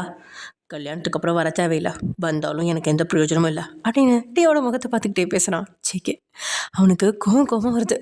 அதெல்லாம் முடியாது, அவள் இன்னையிலேருந்து வேலைக்கு வர மாட்டான் அப்படின்னு கோவமாக கத்துறான். ஓ சரி, உங்களுக்காக நான் ஃபேவர் பண்ணலான்னு நினச்சேன், பட் இவர் வேண்டான்னு சொல்கிறாரு. இதுக்கு மேலே என்னால் ஒன்றும் பண்ண முடியாது. ஸோ அவங்க வேலையை விட்டு போகணுன்னா 100 கோடி எனக்கு நீங்கள் கொடுத்துட்டு தான் போகணும். எனது 100 கோடியா அப்படின்னு என்னோட அப்பா வாயை பழக்கிறாரு. ஆமாம் சார், நான் வேலைக்கு எடுக்கிறப்பவே அவங்கக்கிட்ட சைன் வாங்கிட்டு தான் எடுத்தேன். நானாக வேலையை விட்டு அனுப்புனா ஓகே, பட் அவங்களா போகணுன்னா 1 இயர் கம்பல்சரி இங்கே ஒர்க் பண்ணி தான் ஆகணும். அப்படி முடியாட்டி நான் கேட்குற அமௌண்ட்டை நஷ்ட ஈடாக கொடுத்துட்டு தான் அவங்க போக முடியும். இதுதான் இந்த கம்பெனியோட ரூல்ஸ். இது உங்கள் பொண்ணுக்கும் தெரியுமே. நான் யார்கிட்டையும் இப்படி உட்காந்து பேசிகிட்டு இருக்க மாட்டேன். உங்களுக்காக மட்டும்தான் நான் இவ்வளோ நேரம் பேசிகிட்டு இருந்தேன். முடிவு உங்கள் கையில். இப்போது நீங்கள் போகலாம் அப்படின்னு சொல்லிட்டு திரும்பி வேலையை பார்க்க ஆரம்பிச்சிட்டான் லேப்டாப்பில். அடப்பாவே, இவன் ஏதோ பெருசாக பிளான் பண்ணிகிட்டு இருக்கான் ஜின்னு அப்படின்னு ஜின்னு யோசிச்சுட்டு இருக்கா. எனக்கு இங்கே என்ன நடக்குதுன்னே புரியல. டேக்கு அவன் ஏன் இப்படி பேசுகிறான் அப்படின்னு தெளிவாக புரிஞ்சிருச்சு. கோவமாக வருது. 100 கோடி தானே, நான் தரேன் அப்படின்னு டே சொல்ல. ஓகே அப்போ நீங்கள் போகலாம் அப்படின்னு சொல்லிட்டான் ஜேகே. ஐயோ தம்பி இருங்க, என்ன தம்பி 100 கோடி, ஏதோ 10 ரூபா மாதிரி சொல்கிறீங்க. அதெல்லாம் ஒன்றும் வேணாம் தம்பி, அந்த தம்பி தான் சொல்லுதில்ல, ஏதோ முக்கியமான ப்ராஜெக்ட், அதுவும் 2 வாரம் இருக்குன்னு. 2 வாரம் தானே தம்பி, இருந்துட்டு போகட்டும். 2 வாரத்துக்கு அப்புறம் கல்யாணம் ஆச்சுன்னா வர தேவையில்லைன்னு சொல்லுதில்ல, அது இந்த அளவுக்கு இறங்கி வருதில்ல, நம்ம ஏன் இந்த அளவுக்கு காசு கொடுக்கணும்? இல்லை அங்கிள், எதாக இருந்தாலும் நான் பார்த்துக்கிறேன் அப்படின்னு டேசல. ஐயோ தம்பி வேண்டாங்க, எங்களுக்காக நீங்கள் ஒத்த பைசா செலவு பண்ண வேண்டாம். அதுவும் 100 கோடி. என் பொண்ணு அங்கே வந்து சந்தோஷமாக வாழணும். வர்றப்பயே இவ்வளோ காசு போய் நீங்கள் நஷ்டப்பட்டுலாம் வர வேண்டாம். 2 வாரம் தானே, அதான் அந்த தம்பி கல்யாணத்துக்கு 2 நாளைக்கு முன்னாடியே வேலையை விட்டுறலான்னு சொல்கிறாருல, அப்புறம் எதுக்குப்பா நம்ம காசு கொடுத்துட்டு? இல்லை அங்கிள், நான் சொல்கிறத அப்படின்னு நான் பேச வரேன். ஐயோ தம்பி நீங்கள் எதுவும் பேசாதீங்க, இதை நீங்கள் சம்மந்தப்பட்ட விஷயம் மட்டும் கிடையாது. உங்கள் அப்பா அம்மாவுக்கு தெரிஞ்சாலாம் என்ன நினைப்பாங்க? கல்யாணத்துக்கு முன்னாடி இந்த அளவுக்கு செலவு செய்கிறான் பாருன்னு என் பொண்ணை தப்பாக நினைக்க மாட்டாங்களா? அங்கே வாழ போகிற இவளுக்கும் மன கஷ்டம்தான். அதனால் தம்பி சொல்கிற மாதிரியே செஞ்சிடலாம், நீங்கள் பேசாமல் இருங்க அப்படின்னு டேக்கிட்டையும் சொல்லிவிட்டு ஜேகேவை பார்த்து, தம்பி நீங்கள் சொல்கிற மாதிரியே செஞ்சுக்கலாம், அவள் நாளையிலேருந்து ஆஃபீஸ் வருவா. கல்யாணத்துக்கு 2 நாளைக்கு முன்னாடி அவளை விட்டுருங்க. ஓகே சார், அப்போது எனக்கு எந்த பிரச்சனையும் இல்லை. அப்புறம் தம்பி ஒரு உதவி சொல்லுங்கள், எதாக இருந்தாலும் செய்கிறேன். கல்யாணத்துக்கு நிறைய வேலை இருக்கும், அதுக்கு எங்கேயாவது போகிற மாதிரி இருக்கும்.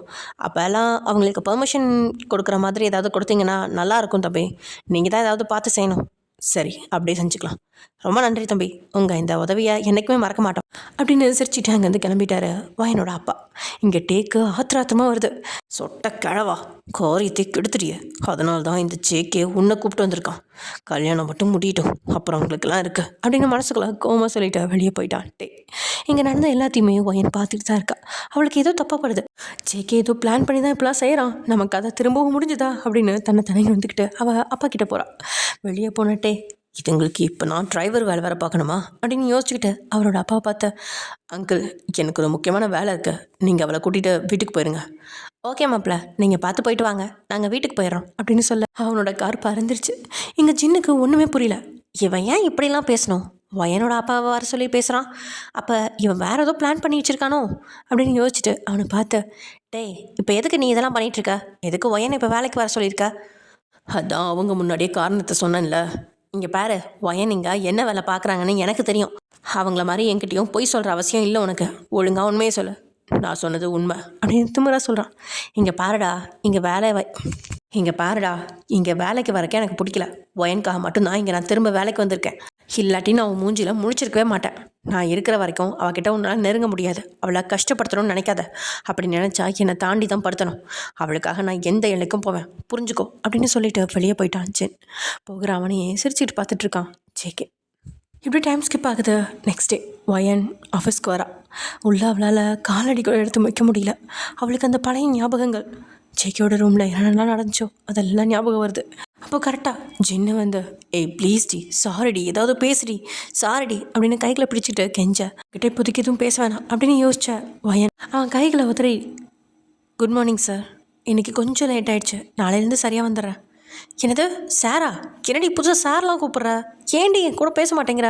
இன்னும் என் மேலே கோவம் போகலையா? அன்றைக்கி அந்த பொறுக்கையை நம்பி உன்னை அவன் வீட்டில் தங்க வச்சது தப்பு தான்டா. உன் காதல் எப்படியாவது சேரணும்னு சொல்லி அவன் கூட உன்னை சேர்த்து வைக்க தாண்டா அப்படிலாம் பண்ணேன். இப்படியெல்லாம் நடக்கணும் நான் கனவுல கூட நம்பலடி. அவனை பார்க்க கூட எனக்கு பிடிக்கல. இப்போ இங்கே இருக்கிறதும் கூட உனக்காக தாண்டி. நீ திரும்ப வந்தால் அவங்க கூட பேசலாம், சாரிடி அப்படின்னு கெஞ்ச அவள் கண்கள்லேருந்து கண்ணீர் அப்போ ஒன்று கீழே விழ தயாராக இருக்குது. அவள் மனசில் எதையுமே எதிர்பார்க்காத உன்னதமான ஒரு உணர்வு அப்படின்னா அது நட்பு மட்டும்தான். இந்த மாதிரி உறவு கிடைக்க எவ்வளோ கஷ்டத்தையும் தாங்கலாம் அப்படின்னு மனசில் நினச்சி அவள் அமைதியாக இருக்கா.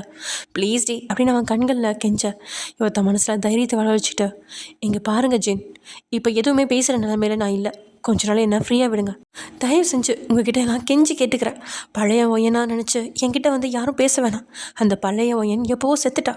இப்போ அவங்க அப்பாவுக்காக வாழ வேண்டிய ஒரு ஒயன் தான். அவ்வளோதான், புரிஞ்சுப்பேன்னு நினைக்கிறேன். ப்ளீஸ் அப்படின்னு கையெழுத்து கும்பிட்றான்.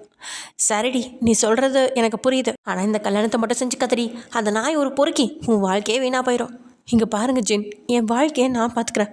என் வாழ்க்கை மேலே அக்கறைப்பட்டதுக்கு ரொம்ப நன்றி. போங்க, போய் உங்கள் வேலையை பாருங்கள் அப்படின்னு சொல்லிட்டு ஜெக்கியோட ரூம் கதவை திறந்து உள்ளே போகிறா. சரி, இந்த 2 வாரம் இங்கே தானே இருக்க போகிறா. எப்படியாவது அவளை சமாதானப்படுத்தி அந்த ஜேகேவை அவள் கழுத்தை தாலிக்கிட்ட வைக்கணும் அப்படின்னு ஜின் கண்ணில் வலியோட அவனோட ரூம் நோக்கி போகிறான். உள்ளே போன ஒயன் அங்கே சேரில் உட்காந்து இந்த ஜேகேவை பார்க்குறான். இவள் உள்ளே வந்ததுமே அவனும் பார்த்துட்டு மறுபடியும் வேலையை பார்க்க ஆரம்பிச்சிட்டான். அவள் ஒரு பெருமூச்சை விட்டுட்டு அவள் சேரில் போய் உட்காந்து வேலையை பார்க்க ஆரம்பிச்சிட்டான். சாமிக்கிட்ட கேட்டு என்னென்ன வேலை இருக்கோ எல்லாத்தையும் செய்ய ஆரம்பிச்சிட்டான். வேலை செஞ்சுக்கிட்டே இருக்கா. அப்போ தான் மணியை பார்க்க மதியம் சாப்பாடு வேலையும் வந்துருச்சு. மணியை பார்த்துட்டு தான் அவளுக்கு வயிறு பசிக்கிற மாதிரி இருக்குது. சரி போய் சாப்பிட்லாம் அப்படின்னு யோசிச்சு சாப்பாடை எடுத்துக்கிட்டு வெளியே போகும்போது, ஏய் அப்படின்னு சத்தம் கேட்டு திரும்பி பார்க்குறா. இங்கே வா அப்படின்னு அவன் விரலை கட்டி கூப்பிட இவளும் பேசாமல் அங்கே போய் நிற்கிறா. அவள் எதுவுமே பேசாமல் அமைதியாக நிற்கிறத பார்த்து ஜெயிக்கவும் எழுந்து அவள் பக்கத்தில் போகிறான். என்னென்னு கேட்க மாட்டியா? கூப்பிட்டது நீ தானே, என்னென்னு சொல்வதானே? பாரா, மரியாதைலாம் ரொம்ப அதிகமாகிடுச்சு. மரியாதைலாம் நல்லவங்களுக்கு கொடுப்பாங்க, உன்னை மாதிரி பொறுக்கி கொடுக்க மாட்டாங்க. ஓ, அப்போனா பொறுக்கி நீ கட்டிக்க போகிறவன் ரொம்ப நல்லவன். அதை பற்றி உனக்கு என்ன கவலை? இப்போ எதுக்கு கூப்பிட்ட அதை சொல்லு. ஜேகே வயன் பக்கத்தில் நெருங்கி வரான். 2 பேர்த்துக்கும் ஒரு விரல் அளவுக்கு இடைவெளி இருக்குது. அவனை அவ்வளோ பக்கத்தில் பார்த்ததும் கண்கள் விரிய அதிர்ந்து தான் போகிறான் வயன். இதையும் வேற தாறுமுறை துடிக்குது. மூளை ஒரு நிமிஷம் யோசிக்க மறக்குது. இத்தனை நாட்களில் இதுவே முதல் முறை அவனோட நெருக்கம். அவன் அவளை பார்த்துக்கிட்டே அவளை ஒரு சுற்றி அவள் முன்னாடி வந்து நிற்கிறான். இப்போ எதுக்கு இப்படிலாம் பண்ணுறான் அப்படின்னு ஒயன் யோசிச்சுட்ருக்கா. அவளோட முகம் பக்கத்தில் வந்து நிற்கிறான். அவன் மூச்சு காத்து இவன் மேலே பற்ற அளவுக்கு நெருங்கி வரான். அவ்வளோதான், தன்னையும் மறந்துட்டான். ஒயனுக்கு உள்ள உதறல் எடுத்துருச்சு. உனக்கு கல்யாணம்னு கேள்விப்பட்டா வார்த்தைகள் வெளியே வர மறுக்குது. காற்று மட்டும்தான் வருது. அவளுக்குள்ள உதறல் எடுத்தாலும் தன்னிலை படுத்திக்கிட்டு அவன் முன்னாடி நம்ம தோத்துறக்கூடாது அப்படின்னு வைராக்கியத்தோட. அதான் எங்கள் அப்பா அன்னைக்கு அவ்வளோ நேரம் பேசிட்டு போனார்ல, நீயும் நியூஸ் பார்த்துருப்பல. பார்த்தேன். அவன் தோல் மேலே கையை போட்டு ஜோடியாக ஃபோட்டோஸ்க்கு போஸ்ட் கொடுத்தத எதுவுமே நடக்காத மாதிரி இருந்ததையும் பார்த்தேன் அப்படின்னு அவன் சொல்ல அவள் அமைதியாக இருக்கா. ஜேகே ஒயனோட கழுத்து பக்கத்தில் குனிஞ்சு அவனோட சூடான மூச்சு காற்று அவளோட கழுத்தில் பட அவள் உடனெல்லாம் சிலுக்க ஆரம்பிச்சிருச்சு. காயம்லாம் ஆறிடுச்சு போல. ஓ, அதனால தான் அடுத்ததுக்கு ரெடி ஆகிட்ட போல. அவன் பேசுனதோட அர்த்தம் புரிய அவனை முறைக்கிறான். என்னடி முறைக்கிற? ஒன்றுமே நடக்காத மாதிரி அடுத்த கல்யாணத்துக்கு ரெடி தானே? ஆமாடா, நான் என்ன பண்ணா உனக்கு என்னடா? உன்னை மாதிரி பொறுக்கிக்கிட்ட சதைஞ்சு போனா வாழ்க்கை அதோட முடியாதுல்ல. எல்லாரும் வாழ்க்கையோட அடுத்த கட்டத்துக்கு போய் தான் ஆகணும். நீ என்ன நினச்ச? நம்ம இவளை இப்படி பண்ணிட்டா நம்ம காலை விழுந்து கெஞ்சி வாழ்க்கை கூடன்னு சொல்லுவான்னு நினச்சியா? ஒய்யண்டா, செத்தாலும் சாவனை தவிர வாழ்க்கை கூடன்னு உன்கிட்ட ஒரு நாள் கூட வந்து நிற்க மாட்டேன் அப்படின்னு அவன் கோவமாக ஆவேசமாக சொல்ல அவன் அவளை பார்த்து சிரிச்சு, டைலாக்லாம் நல்லா தான் பேசுகிற, ஆனால் எடுத்துக்கிட்ட நேரம் தான் ரொம்ப கம்மியாக இருக்குது. லவ் பண்ணுறேன்னா டைலாக் பேசுனா இப்போ அதெல்லாம் எங்கே போச்சு? சரி, அந்த சின்ன பையன் தான் இவ்வளோ கெஞ்சுறானே, தொட்டாச்சு ஒரு தாலியை கட்டுவோன்னு நினச்சேன். உங்கள் நினப்புக்கு ரொம்ப நன்றி, அதுக்கு இங்கே அவசியம் இல்லை அப்படின்னு சொல்லிட்டு நகர அவள் கையை பிடிச்சி இழுக்கிறான். இழுத்த வேகத்தில் அவன் மேலேயே மோதி நிற்கிறா ஒயன். ஒரு கை அவளோட கையை பிடிச்சிருக்கா, இன்னொரு கை அவளோட இடுப்பை பிடிச்சிருக்கு. அவன் அவளை இறுக்கி அணைச்சிருக்கான். 2 பேரோட கண்களும் அப்படியே பார்க்குது. நேரங்கள் கிடக்க 2 பேர் நிலையும் அதே மாதிரி தான் இருக்குது. ஒயனே முதல்ல தண்ணிலை உணர விடுடா அப்படின்னு திமிர்றா. முடியாது. ஏன்னா அப்படின்னு அவன் அதிர்ச்சியாக பார்க்க, என்னடி பார்க்குற? உன்னை எதுக்கு திரும்ப வேலைக்கு வர வச்சேன்னு தெரியுமா? எப்படியும் நீ கல்யாணம் பண்ணிட்டு போயிடுவ, அதுக்கப்புறம் உன்னை டார்ச்சர் பண்ண முடியாது. அதுவும் இல்லாமல் அவளை மேலேருந்து கீழே வரைக்கும் பார்த்து, உன்னை பார்க்கும்போதெல்லாம் அன்னைக்கு பார்த்ததெல்லாம் நினைவு வந்து என்னை ரொம்ப டிஸ்டர்ப் பண்ணுது. அதனால் உனக்கு கல்யாணம் ஆகிற வரைக்கும் எனக்கு கம்பெனி கொடுக்க வைக்கதான் அப்படின்னு அவளை பார்த்துக்கிட்டே சிரிக்கா. சீ பொறுக்கி விடுடா, நீ நினைக்கிற பொண்ணு நான் கிடைக்காது அப்படின்னு கத்திக்கிட்டே திமிர்றா. என்னடி பத்தினி மாதிரி ரொம்ப துள்ளுற? அதான் அவனை கல்யாணம் பண்ணிக்க போகிறல, அப்புறம் என்ன? அதனால் என் கூட முன்னாடி இருந்த மாதிரி திரும்பவும் இருன்னு சொல்கிறேன். அதுக்கு எவ்வளோ பணம் வேணாலும் வாங்கிக்கோ. எப்படியும் அவன் கூட இப்படி தானே இருக்க போகிற. இவளோட முகம் அப்படி அதிர்ச்சியோட எல்லைக்கே போகுது. அவளோட கண்களில் கண்ணீர் பெருக்கெடுக்க, நான் எவன் கூட இருந்தா உனக்கு என்னடா, விடுடா. அதான் சொல்கிறேனே, எனக்கு எந்த பிரச்சனையும் இல்லை, அதே மாதிரி என் கூடயும் இரு அப்படின்னு அவன் புன்னகைக்கா. சீ பொறுக்கி அப்படின்னு அவன் தான் முழு பலம் கொண்டு தள்ளி விட்டான். என்னடி ரொம்ப துள்ளுற? அவனை பலார்னு ஒரு அற விட்டுட்டான். இதுக்கு மேலே ஏதாவது பேசினா உன்னை கொண்டுட வேண்டாம் அப்படின்னு தன் கைகளை கட்டி மிரட்டிட்டு வெளியே ஓடிட்டான். அவன் தன் கண்ணங்களை தடவிக்கிட்டே போகிற அவளையை பார்த்து சிரிக்கிறான். அந்த சிரிப்புக்கு அர்த்தம் அந்த ஜேகேக்கு மட்டும்தான் தெரியும். இப்படியே நேராக ஓடி வந்தவ ரெஸ்ட் ரூம் போய் கண்ணாடியை பார்த்தா அழுன்னு அழுகிறான். அவன் பேசின வார்த்தைகள் எல்லாமே மனசில் முள்ளாக தைக்குது. அதுக்குள்ளே அடுத்ததுக்கு ரெடி ஆகிட்டியா? என் கூட இந்த மாதிரி அவன் கூடயும் நீ இருக்க தானே போகிற, கல்யாணம் ஆகுற வரைக்கும் அதே மாதிரி என் கூட இரு அப்படின்னு அவன் சொன்ன வார்த்தைகள் திரும்ப திரும்ப அவள் காதுக்குள்ளேயே கேட்கா.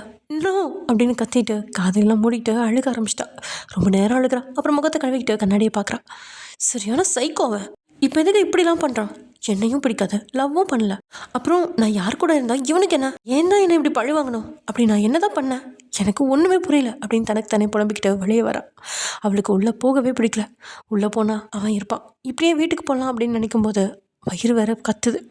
ஐயோ ரொம்ப பசிக்குது, சாப்பாடு உள்ளே தானே இருக்குது, இப்போ எப்படி போகிறது அப்படின்னு யோசிக்க வேண்டவே வேணாம்.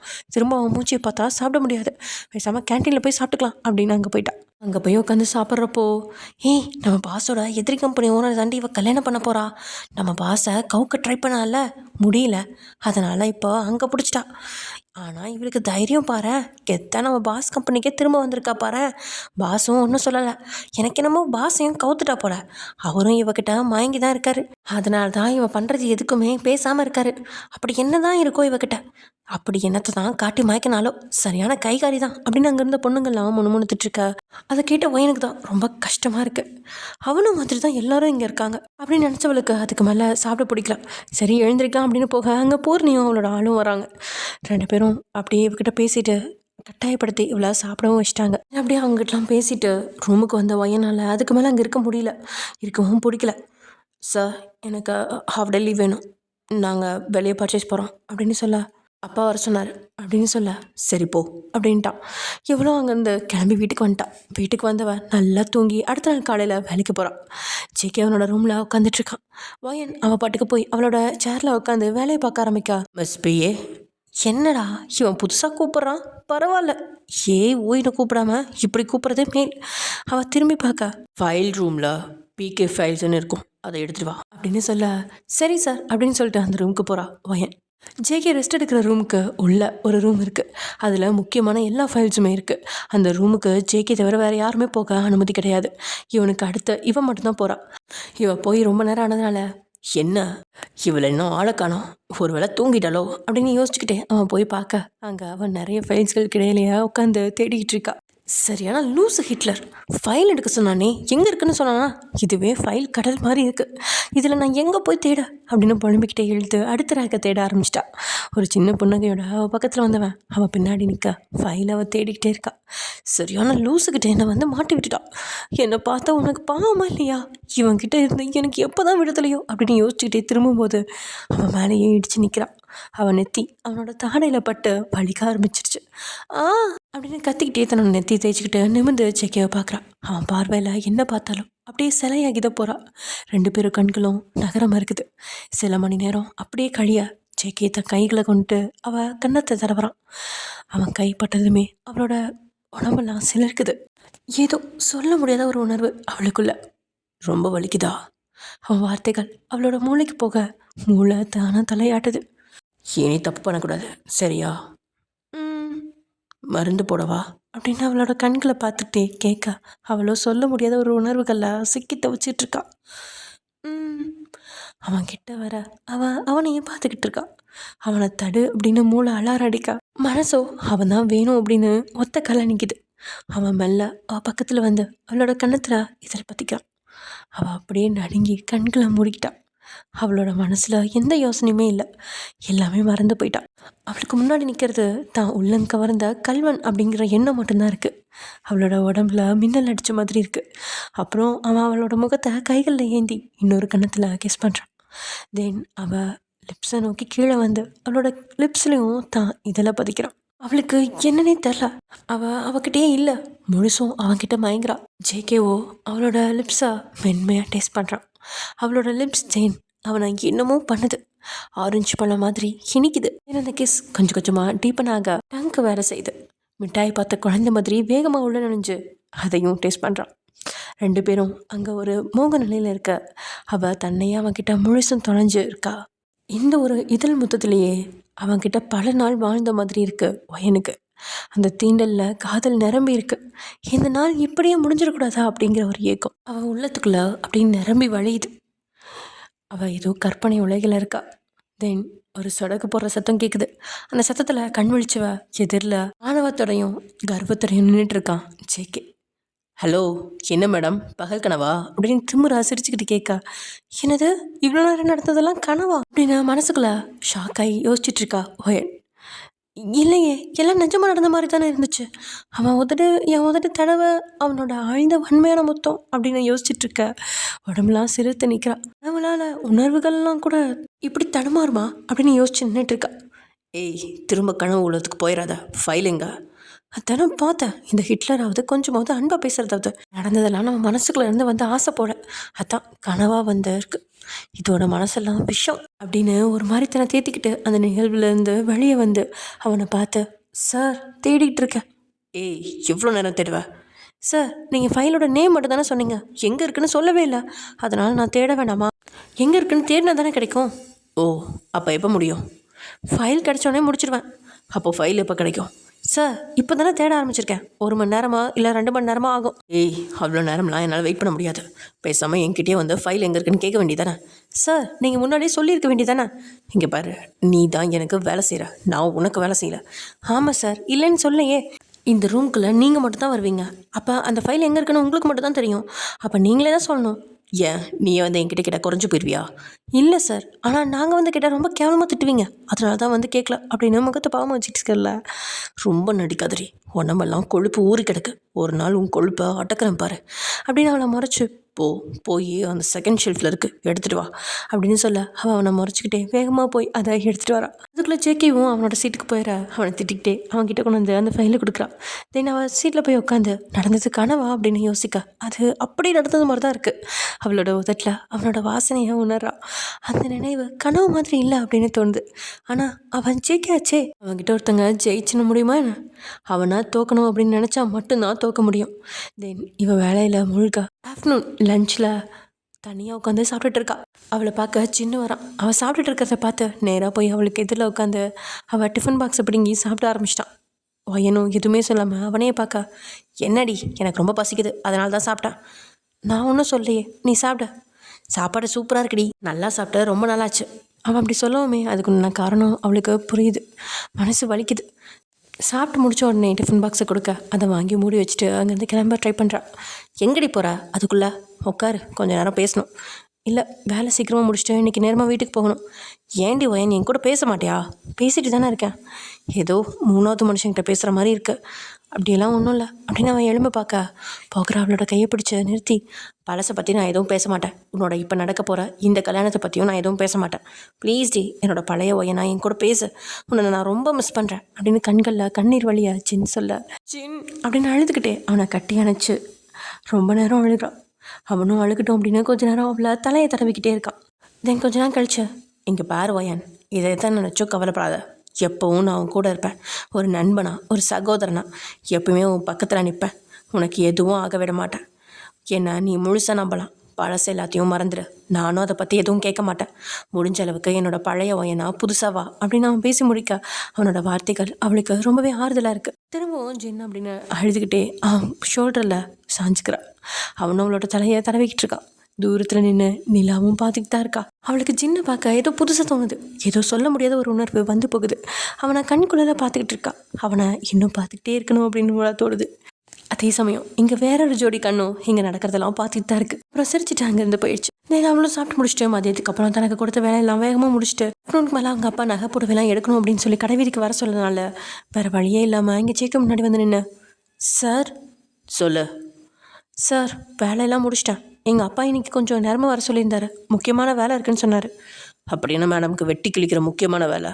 அவன் அப்படி பேசவுமே இவளுக்கு கோபமாக வருது. இருந்தும் தன்னோட கோபத்தில் அடக்கிட்டு, கல்யாணத்துக்கு புடவை எடுக்க போகணும் சார், வர சொல்லியிருக்காங்க.